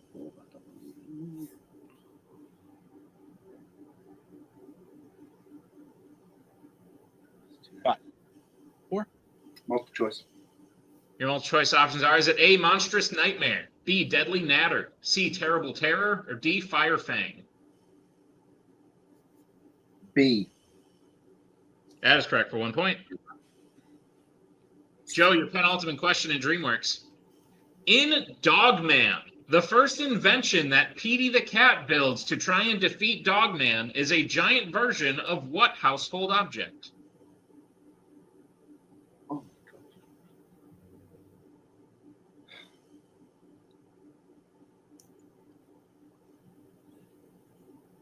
5, 4, 3, 2. Repeat the question. All right, that is your second repeat, Joe. The question again. In Dogman, the first invention that Petey the cat builds to try and defeat Dogman is a giant version of what household object?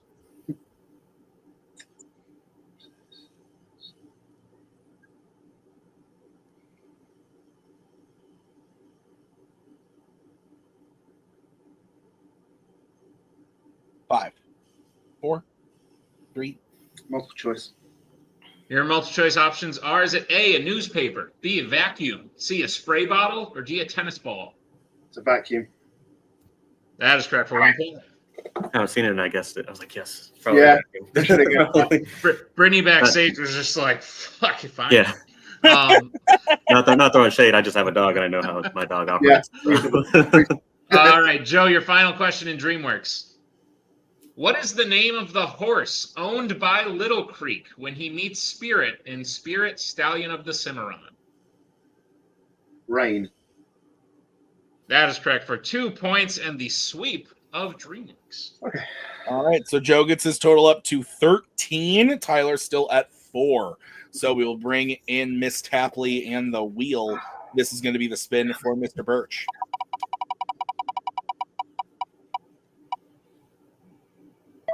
It lands on DC. Okay, so real quick, first of all, shake that off because that's fine. There's still lots around. Still lots of match left, sorry. You have some wiggle room, but you're pretty good in this. But how are you feeling? Yeah, I mean, compared to some of the other stuff that I just would not be as good at, I feel like probably take this and just go with it. Okay, yep, just take your time. Use multiple if you have. You have some wiggle room. Yeah, you got this. Okay. Thanks, Brandon. All right, Tyler, I'll be giving you your questions in the category of DC. Are you ready? Let's hit it. Your first question. Which DC film features a villain attempting to kill their family member by crashing the mode of transportation they are in?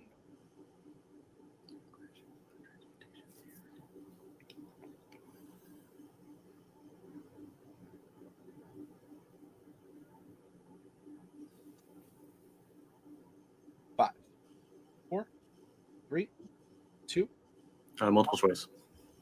All right, your options are A, Green Lantern, B, Batman Forever, C, Red, or D, The Kitchen. A. A is correct for 1 point. No, Joe felt about that other one. You tell me about it, right? Your second question. Who plays Frank's love interest, Sarah, in the Red franchise? Mary Louise Parker. That is correct for 2 points. Your third question. In The Losers, Jensen says that what animal is not to be trusted based on the amounts of sounds that they can make?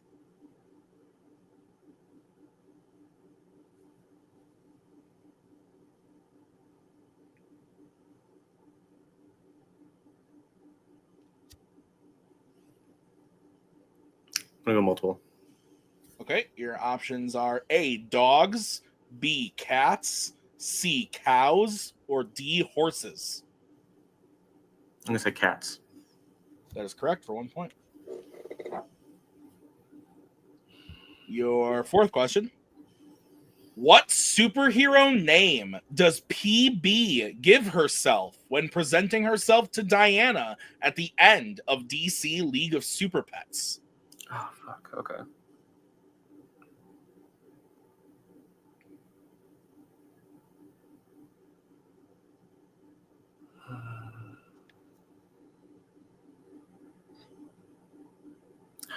Multiple choice. All right, your options are A, Super Hog, B, Baconator, C, Wonder Pig, or D, pork chop? C. C is incorrect. Joe, chance for a 1-point steal. Is it A, Super Hog, B, Baconator, C, Wonder Pig, or D, pork chop? I really want it to be B, but A. A is correct for a 1-point steal. I really wanted it to be Baconator. I had fun with it. All right, Tyler, your final question in DC. In Batman Returns, Selina discovers a secret about Max Schreck building what, leading to his attempt to murder her?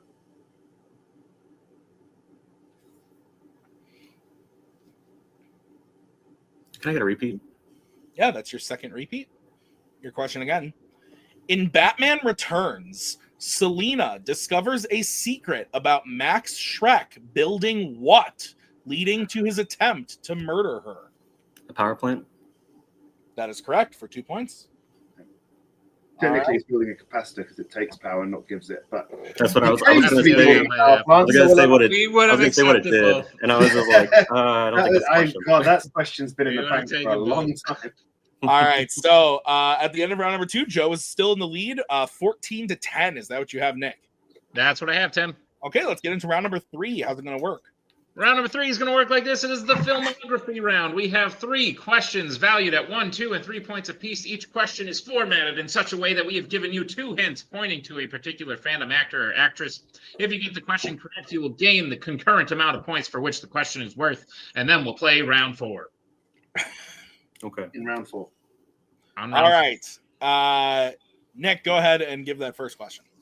All right. Joe, Tyler, your 1-point question in the filmography round. Who voices a Pixar rat and an MCU troll? Ellie has come to say goodnight. You want to sit? Yeah. Don't give the answer, Ellie. Nick, can you do the countdown? I guess. 5, 4, 3, 2, 1. Pens down. Tyler. Patton Oswalt. And Joe. Patton Oswalt. Patton Oswalt is correct. What's next? All right, question 2 in the filmography round. Who plays an Epic Adventures king and a Worlds of DC father? We're not singing Tata right now. You could be giving away answers. Please. All right. Let's go. All right, goodbye. I love you. Do you See think her and Bucky understand each other? Yeah, probably. It makes sense. It adds up. Every animated film would make me believe that. Right. 4, 3. Repeat. All right, that is the third repeat for Tyler. Question again. Who plays an Epic Adventures king and a Worlds of DC father? So because Ellie was on my lap, I did not mark the last question, but it would be 15-11, Nick, yes? Yes, sir. Okay, thank you. Yes, sir. Yeah. 5, 4, 3, 2, 1. Pens down. Let's go to Joe. Didn't have it. And Tyler. You almost got me. Dwayne Johnson. Dwayne Johnson. Yeah. Correct. So a much needed 2 points for Tyler. It is now 13-15. What is the 3-point question, Nick? The 3-point question in round 3. Who plays a YA tribute and a criminal underworld double agent?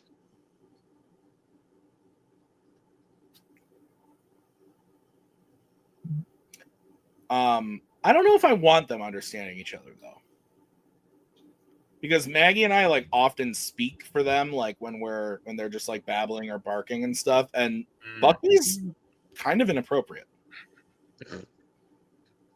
He's kind of savage. I'm not gonna lie. Yeah. Who voices Bucky? Me and Maggie. Which one? 4, 3. Both of us. 2. You alternate? 1. Pens down. Yeah, we do the same voice, but let's go to Tyler. Adam Richson. One more time, Tyler. Sorry. Sorry, I was rolling really badly. Go to Joe. And Joe. Alan Rickson. Alan Rich Oh my is god. the correct answer. Okay. So, heartbreaker there, but Joe will get the 3 points, bringing his total up to 18 to Tyler's 13. Is that what you have, Nick? That's what I have, Tim. All right, let's get into round 4. How's it going to work? Round 4.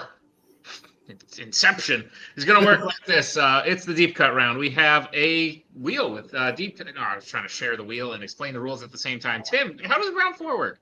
Round 4 works like this. I'm going to explain it like Nick. There's a wheel with deep cut movies on it that the players picked, and then they're going to answer questions about them that we wrote in a deep cut way, and then we're going to play round 5. They drafted it. We spin it 5 times, and it looks fancy. Look at that. Wow. Your movies on the deep cut wheel are The Sum of All Fears, Alien Romulus, Kraven the Hunter, Rocky 3, Chicken Run, Transformers 1, Jurassic Park, and Birds of Prey. Players, any questions as we get into round number 4? Nope. So just do the score again. 18-13. Cool. All right. Your first question will come from fucking Chicken Run. All right. Your question in Chicken Run. What does Ginger use to dig a hole under the fence at the start of the film? You were not a fan of this film. Or is it just because it got spun like multiple times in that one match? I was not a fan prior to that, Tim. And I almost didn't watch it before that match out of protest. Did I pick it or did Scully? You picked it. And then like 2 hours before the match, I was like, I guess I'll throw it on. Got halfway through it. We got 2 questions from the first half, and I guessed the last third. You think I'm not going to choose the one set in Britain? Come on, just Pens down. Let's go to Tyler. Metal spoon. And Joe. spoon. Spoon, metal spoon is correct. So 2 points apiece. Nick, spin that wheel. Are you going to bring it on screen? Sure. Oh, great. All right, second spin. Thank God. I thought it was going to be Chicken Run again. Rocky 3. Okay. Go ahead, Nick. Your question in Rocky 3. What item of his does Paulie angrily throw on the floor in front of Rocky after getting out of jail? I messaged Nick last night at like midnight and said, God, I love Rocky 3. This movie's so good. Mm-hmm. It's a fun deep cut. I'll say that. I love this movie so much. It's so some movies are not fun deep cuts. This was a good one. Oh, it's ridiculous. Yeah, it's great. 5, 4, 3, 2, 1. Pens down. Let's go to Joe. The stinking X-Lax watch. And Tyler. Yeah, watch. Watch is correct. 2 points a piece. Nick, spin that wheel. Woo. Nice. Kraven the Hunter. Let's do it. Your question. Kraven the Hunter. Oh. The security guard in Calypso's building tries to get Kraven to return to the lobby by saying he left what there? Did you write these or did I? I honestly wrote don't these. remember. I just rewatched this with Maggie not that long ago. It is quite awful. Yeah. 5, Not good. 4, 3. It 2, angers me because I really 1. like Pens down. Let's go to Joe. Shoes. And Tyler. Oh, thank God. Shoes. Is correct. 2 points a piece, keeping pace. All right, bringing back the wheel. Go for it, Nick. Here we go. Oh, no way. So much Kraven. All right, your question. From Kraven the Hunter. Shouldn't this be you? I think you. Yeah, I was confused why you left the wheel on and you started to look for the question, but Okay, that's fair. Because oh, wait, you didn't I read, just read the last you one? read 2 in a row for some reason. But that's okay. I'm gonna read this one anyway. You do that. Yeah, question in Kraven the Hunter. What does Alexei call the backpack he wears? I was just so excited to read from Kraven. I think that's honestly when you did that. It was like you were just so hyped about Kraven the Hunter. Yeah, that's what happened. Oh man, that's funny. And I was all hyped about Rocky. 5, 4, 1 is more appropriate. 2, 1. Pens down. Let's go to Tyler. Just feedback. And Joe. I always miss one. Back up. Feedback is correct. So Tyler gains some ground. It is 21-24. Let's bring back the wheel for the final spin of this round. And it is Jurassic Park. Ravens? Yes. Another Rocky 3. All right. So your question from Rocky 3. Hit it, Nick. Your Rocky 3 question. What is Clubber Lang's prediction for the fight at the end of the film?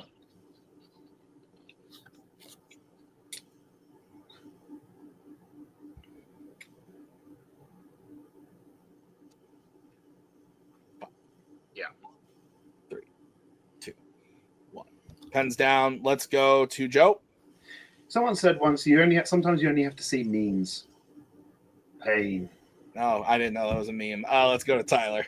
Can't believe this is an answer twice in a row. Pain. Pain is correct. So 2 points a piece. So Nick, we are looking at 26-23 for the score. Is that what you have? That's what I have, Tim. All right, challenges are intact. Joe still has 2 repeats remaining. Tyler has 1 as we head into the betting round. How's it going to work, Nick? Round 5. Final round is the betting round. We have 5 more questions in the realm of Fandom Fights. Once the players get the category, they can bet anywhere between 0 and 2 points on the question. If they get the question correct, they will gain those points. If they get the question incorrect, they will lose those points. We will play until someone is mathematically eliminated or we have reached the end of the match. Players, any questions as we get into round number 5? Okay. First category you can bet points on is DC. Let's get bets, starting with Tyler. 2. Okay. And Joe. 2. All right. Your question in the category of DC is: a young boy is saved by the main hero from being killed by a combine harvester in a field in which DC film?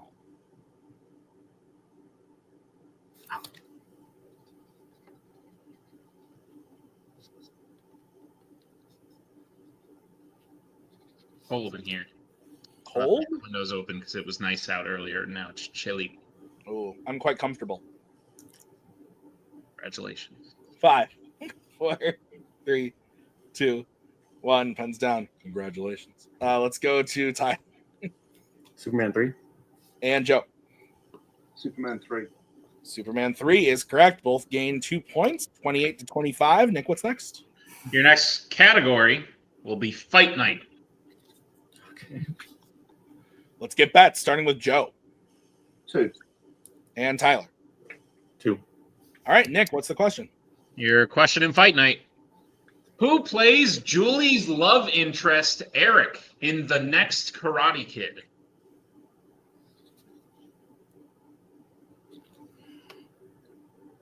And then the one after that.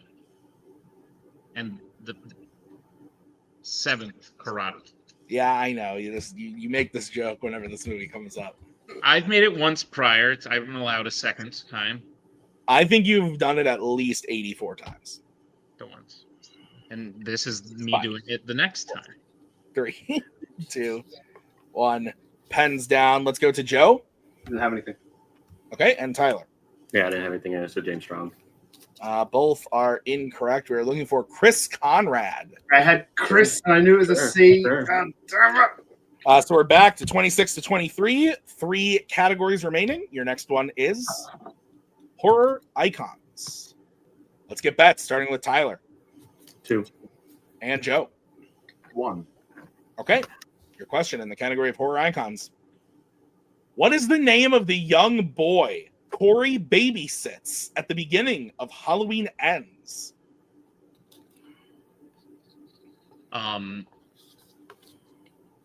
It's the second young boy to appear in round 5. And also Chris Conrad looks a lot like Samwise Gamgee. You know what's weird? I literally, before we did bets, I was like, watch this be the question is it's who plays Julie's boyfriend? Like, no shit. And I was just like, I'll be fucked. 2, 1. Pens down. Let's start with Tyler. I said Jeremy. And Joe. Maybe I'm the J. Julian. Jeremy is correct. And that means we have a tie game, Nick. 25-25. Holy shit. 2 questions left. 2 questions remaining. Tie game. Nick, what's the next category? Penultimate category is Criminal Underworld. Okay. Let's get bets starting with Joe. 2. And Tyler. 2. All right. Nick, what's the question? Your question in Criminal Underworld. In Ocean's 13, the highest rollers on opening night at the bank are referred to as what type of animal? My dog said match is over.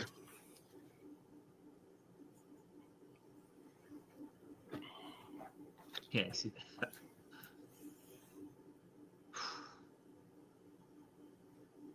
5, 4, 3, 2. Repeat the question. All right, that is the third repeat for Joe. Question again in Criminal Underworld. In Ocean's 13, the highest rollers on opening night at the bank are referred to as what type of animal?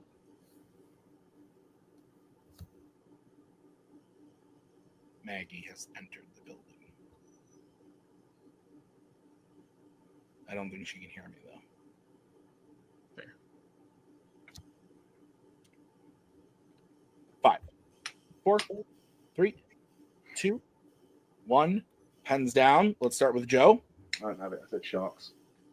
And Tyler. Whales. And your winner, and still Fandom Fights singles champion, Tyler Birch. The answer was whales. Wow, Nick. Listen, let's call it this. Tyler just got very lucky in a very incredible way. Joe was on fire tonight. And Tyler didn't give up hope. Had a very calming voice there in Brittany to help him out. But I'm kind of speechless. This was absolutely insane. Joe was winning the whole time. Like the whole game, he had Tyler's number. Yeah. And then it just came down to it. I hope Joe takes maybe just I know he's pissed. I'd be so fucking pissed too. But like, there's maybe a little bit of solace in the fact that even if he had bet 0 on horror icons, he still would have missed. It doesn't matter. It happened the way it happened. These are 2 top tier guys who are going to bet as much as they can on every question. Absolutely insane. Absolutely. It's a little bit of luck just in the sense of the way the questions fell, but it's also like an incredible amount of skill showed by both these people. And absolutely. Asked 3 questions in a row that are maybe 3 of the 6 that Joe doesn't know. So, like, it's luck in that sense that Joe knows probably 98% of the things in fandom, and we asked things from the 2% that just weren't there or he just couldn't get there. And even though he didn't know it, it's like he threw out sharks, and I was like, holy shit, you don't even know how close you are. Yeah. One of the best matches ever. Yeah. First of all, not even afraid to say that right now. And holy, like I am floored because it was so close every round. I was watching. Joe was getting 1 extra point every round. It was 1 point more, 1 point more, 1 point more. Tyler catches up a little bit in the deep cut round, and then that is why you don't give up. Tyler's an excellent champion. He proved it today. He has joined the ranks of Joe. Joe's already in that rank, and Brittany and. I can't say I will be talking about this match for quite a while. Yeah, absolutely. I know emotions are high and everything, but we're going to go and talk to the players and see how they're feeling in the post-match interviews. Joe, brother, that was, first of all, insanely impressive from the both of you. Tim said it. You're pissed. I'd be pissed. Anybody in your shoes would be pissed, but everybody watching is floored by the performance you put on and the performance you and Tyler put on together. This didn't work out. I can provide you some solace right away in saying this will not be your last shot this year, not by a long shot. But ultimately, you threw a strike at Tyler when he wasn't ready for it, And I think for 4/5 of the match, it was working really well in your favor. But at the end of the day, it's that round 5 where you guys just have to throw haymakers at each other, because if one of you hesitates, you let the other one catch. And it was just questions that fell right outside your wheelhouse, or not even outside your wheelhouse, just right outside your knowledge base. And that's how it happens. That's how it happens sometimes. But Joe, let us know how you're feeling. I'd be pissed too, man. So like, if you're pissed, let us know. You know what? It's not necessarily the Wales miss that actually annoys me. I didn't know it. If I miss a question, I don't know. It's fine. It's everything else. It's the opportunities that presented themselves at other points in the match. I knew it was Sarah Paulson's character. I couldn't remember the character's name. I know I had a question in my notes earlier with a different thing about Sarah Paulson's character. And I was like, oh yeah, Tammy. That's her name. That's a miss. Look, I credit where it's due. I think the last couple of times, like when I played Tyler last time, I think the YA questions and the Pixar questions weren't balanced. I thought I got a bum rap. A little bit with the DreamWorks questions and the Marvel questions. I'm a geek player by nature. I shouldn't be doing better in a DreamWorks round than I am in a Marvel round. Tonight was a different story. I don't think there was a disparity in questions in round 2 in this match. I think both of us had to go multiple choice a lot in things that we're not bad at. And I don't think that's an issue. Dwayne Johnson, that's a miss I shouldn't be making. And again, it's always one deep cut that screws me. It's always 4. You go back and look at the recent title matches, it's always 4 that I hit. I think you're right. Yeah. And at that point, that's a 9-point game. That's a 10-point game. Tammy, 1 point, an extra 2 points going into round. I had Chris C for Chris Conrad. I knew it was Chris and something beginning with a C. I just could not remember the last name.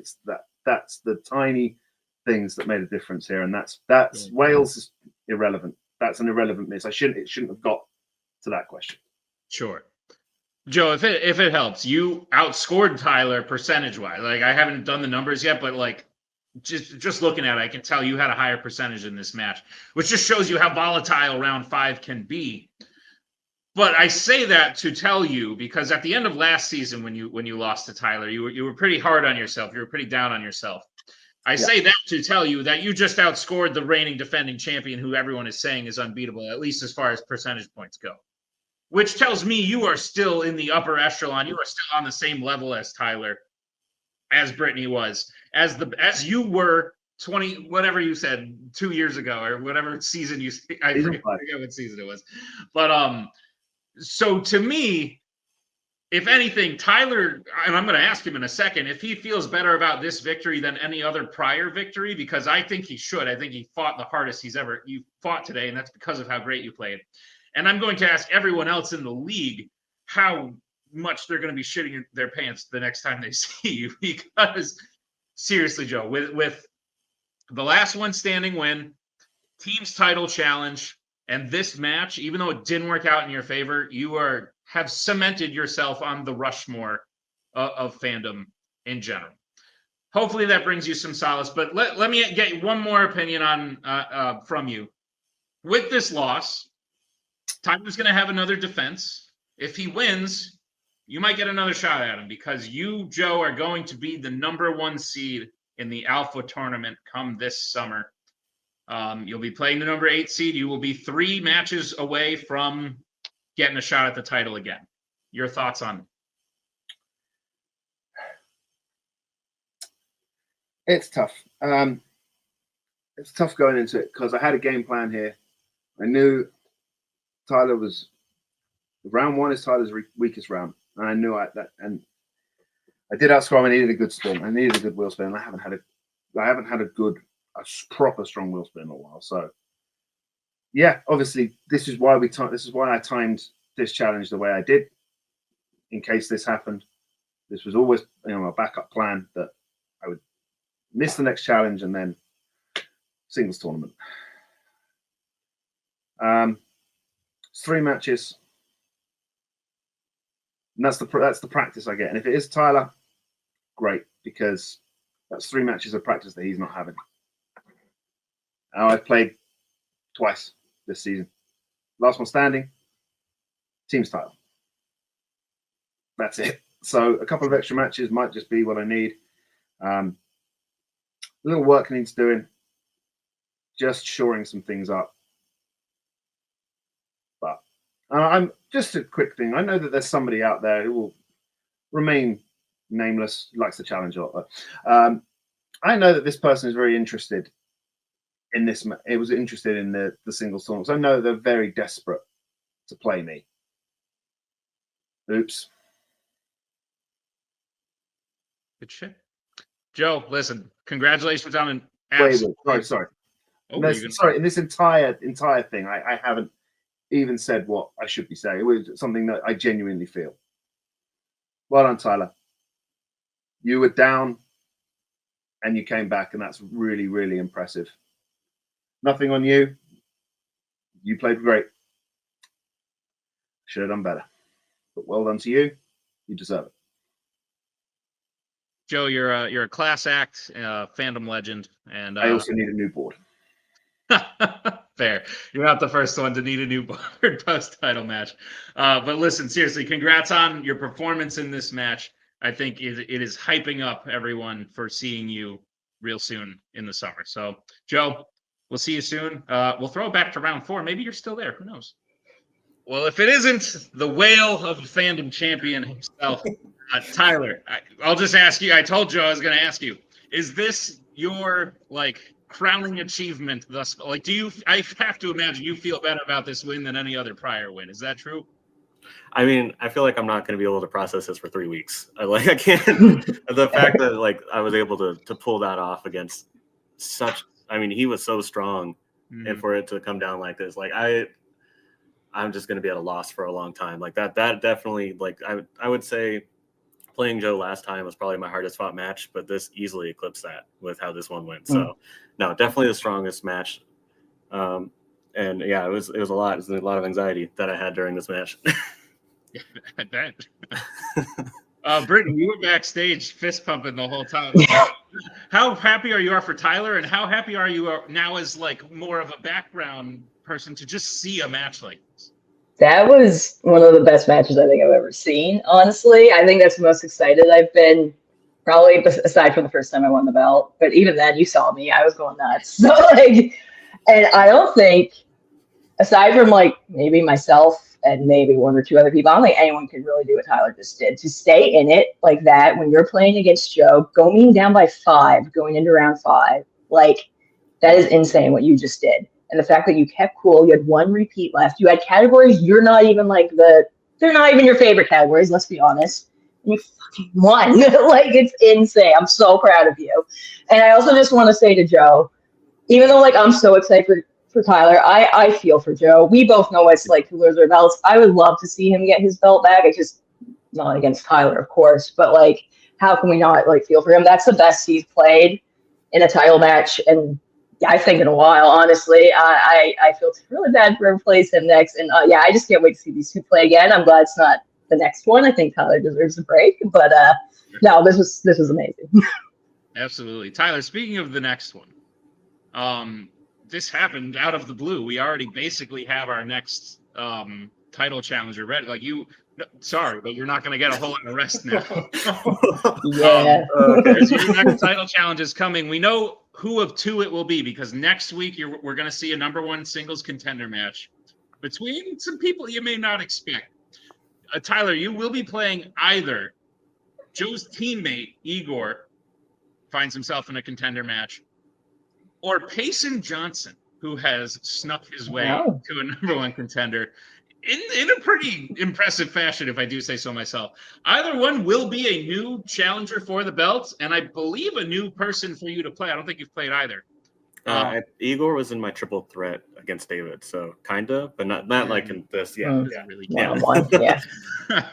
It was a different Igor back then, if we're going to be honest. So very true. Yeah, yeah. Thoughts on either of those 2? I think either would be a lot of fun. It's really exciting that there's potentially somebody new going for the title, because I know it can get kind of just, oh hey, it's this guy and it's this guy. So I understand that feeling. So it's exciting that it's somebody new.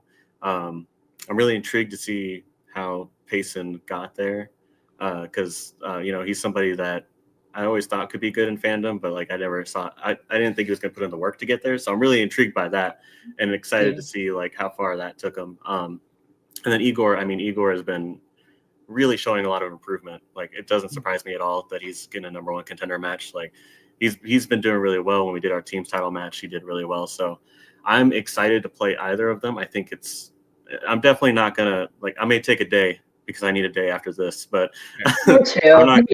yeah, maybe, but like I'm not gonna take either of them any less seriously than I'm gonna take Joe because I have a rematch with Joe coming up, I'm sure, at some point. Yeah. So every day I need to work hard so that way this mind space I had for the first 3 rounds doesn't happen again because that was awful. And yeah. Yeah, man. Listen, I think Brittany said it best. You just accomplished something pretty crazy that I think will be remembered and talked about for quite some time. So congratulations on the win, Tyler. Also, I promised myself if I won this, I was going to bring it up. So if you've seen the thumbnails, you've seen that I'm very gold and bright.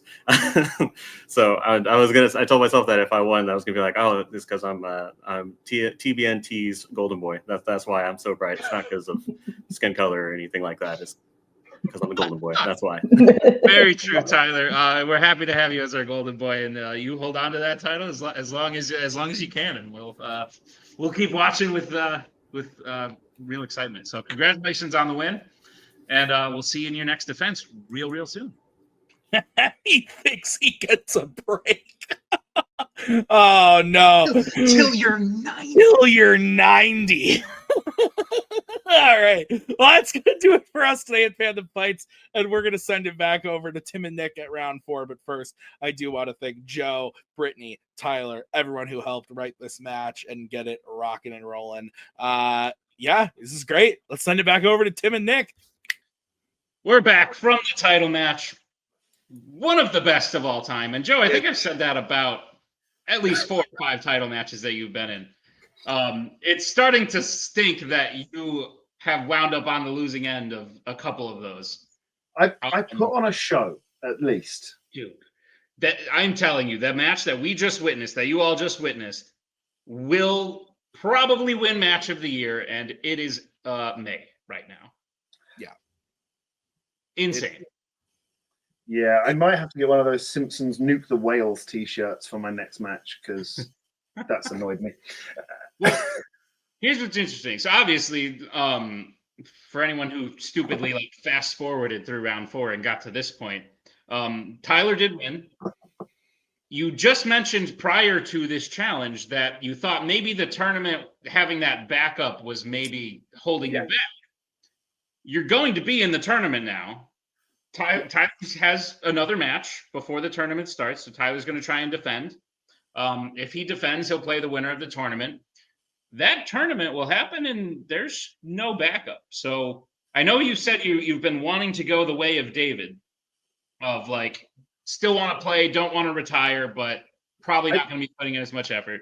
I still love this. I still love this game. There's a reason I write as much as I do for you guys because I do love this game, and I don't think I'll ever leave of my, just because I'm not studying and I can't win and I'm not going to win titles. I like playing. It's still fun. Now, well, we do appreciate it, and we will see you, I can say right now, as the #1 seed in the Alpha tournament this upcoming summer. Is that a final push? Are you all guns a-blazing? Should Tyler, or if Tyler loses to his next chat, whoever it is, should they be more scared? I think it may be a final push. Things are happening.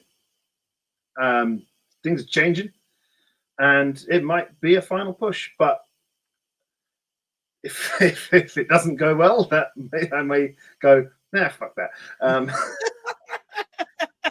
Thankfully, in the brief time it's been since we played that match, thankfully, you'll be pleased to know I have replaced my board, which hey, we've seen with some new art, and I was happy with this. I found this one, which I really like, but we have a 2319, which was good. That's beautiful. Nice. We've seen some emotional ends to matches, and I like them. Even we've seen Scully get mad and throw some stuff. We've seen people get mad. And I like when it happens because it shows me how invested the person is, but at the same time, I feel terrible for that person. Editing that was tough when I got to that part, because we all, like all three of us here, like Tyler, like we're all friends with Tyler. He's a great dude. So part of you is happy to see him win, but at the same time, me, Nick, and Tyler are all also friends with Joe. So to see Joe, like editing it was just so tough, where I rewound it like 3 or 4 times just to be like, oh, Joe, no, like, oh, it's like, but like Nick is right, the emotion is like part of it, it's natural, it's real, and that's what makes it. It's funny because you go back to some other title matches, like someone's against like Brittany, where I bet 0 in Law and Order and I hit the question, and the match goes to sudden death. If I bet 1 or 2, I am that 2-time. I had that 2-time champion a while ago. Yeah. And questions that came up there, like Chris Conrad, I had Chris C is what I had in my head. But I was thinking, do I bet just 1 here in Fight Night? Maybe I just bet 1. I'm like, no, because you've doubted yourself before. You've bet 0 and you should have bet 2. Horror Icons, I've been doing it, but I haven't got, Halloween Ends. It is, I knew it began with a J. Again, it's just, it happens. And it happens. And look, that doesn't but what it doesn't do is take away from what Tyler did because he still has to hit those questions. Yeah. And then you can't take that away from the guy, because he was, with 2 questions left, the deep cut round, he's 5 points down. Mm-hmm. That's crazy. That would put a lot of people out of it. That would put a lot of people in a place where it's just like, from someone who, like I said, is a fan of this game, to see that comeback is damn impressive. Yeah. Yeah. But also, as someone who wants a title, and I'm sure everybody else out there who wants the title is, damn, that. Yeah. Wow. No, that's part of it's part of the game, honestly. If you go and watch literally the match from this past Friday, you'll see I made Anna lose again because I told her to bet on something she knew she shouldn't have bet on, and she gets in her own head where it's so funny. I can't wait for you to see it because it hasn't actually aired yet. But literally in round 2, Tim asks, like, what's the name of Katniss's like fashion designer guy? And Anna goes, Cinna. And Tim goes, and she goes, no, wait, no, multiple choice. And I was like, I threw something. I was sitting and threw something. I was like, just say the thing. So like, it's so wild how it feels like half of it is watching the movies and knowing the stuff, and the other half of it is knowing like what to bet, when to go to multiple, like points you can afford to lose and to gain other points here. It's crazy. The funny thing about that moment too is, so I edited that match immediately last night. When I got to that part, it felt in real time like 20 seconds was going by, where she said Cinna, and then me going, and then her going, no, multiple. It felt like an eternity, which is why I struggled as a host in the moment of being like, okay, you're multiple, like, do I give her the points? Do I say the multiple? She said multiple choice. Editing it, less than a second. Yeah. I went, look, I counted, I watched the timer. It was less than a second. It was like 0.8 milliseconds between her saying Cinna, no, wait, stop, multiple choice. And I was like, okay, I'm not mad at myself. she did this one to herself. We had that over when we was opening night Trivia League, when I did a lot of the hosting there. And it was like, it's really hard not to react. Oh, when teams are conferring, that's with a singles player, usually they think in their own head, and it's not so bad. But unless you're Jacoby Bancroft. there's that. But there's but with teams conferring, you've really got to be as stoic as you possibly can. Okay. Like the amount of times I've had to just sit there and like, oh my god, like the worst is the laughing fits. Someone does something stupid or something funny, and you just like can't. I don't mind if it's someone doing something funny, like unrelated to the question. You can laugh at that all you want. That's fine. It's when they're like, it's a tough question and they're like getting it. You don't want, even if it's just a eyes widening. You're like, no, that's too much. I fell for that shit in my debut match. I literally, the question was like, who climbs a tree in the Desolation of Smaug? And I go, pretty sure it's Bilbo. And I said like, I think it's Bilbo. And I meant that to be my answer, but I think Tim just kind of thought I was talking out loud. And he was like, is that your answer? And I was like, no. No, it's not. But yeah. No, it's a nutty game. This is, but it's fun. And Joe, thank you for being a part of it as long as you have, because if this were, I don't know who a prominent character on Doctor Who is, but if this show were Doctor Who, you'd be the character that's the Doctor. Pretty much just the Doctor. Everyone else sort of changes. Even the Doctor changes. Then you're the Doctor, or the TARDIS, I hear is the thing. Oh my I don't know if that was insulting. If it was, I apologize. No, it's not. It's okay. But yeah, if you'll continue to be here, we'll continue to have you. And thank you for putting on that title match that we just saw, because it was something special. Looking forward to the next tournament. Sweet deal. And thanks for talking about other shit. It was a fun time. Good to see you guys. You too, Joe. Tim, throwing it? You throwing it? Yeah, let's throw it back.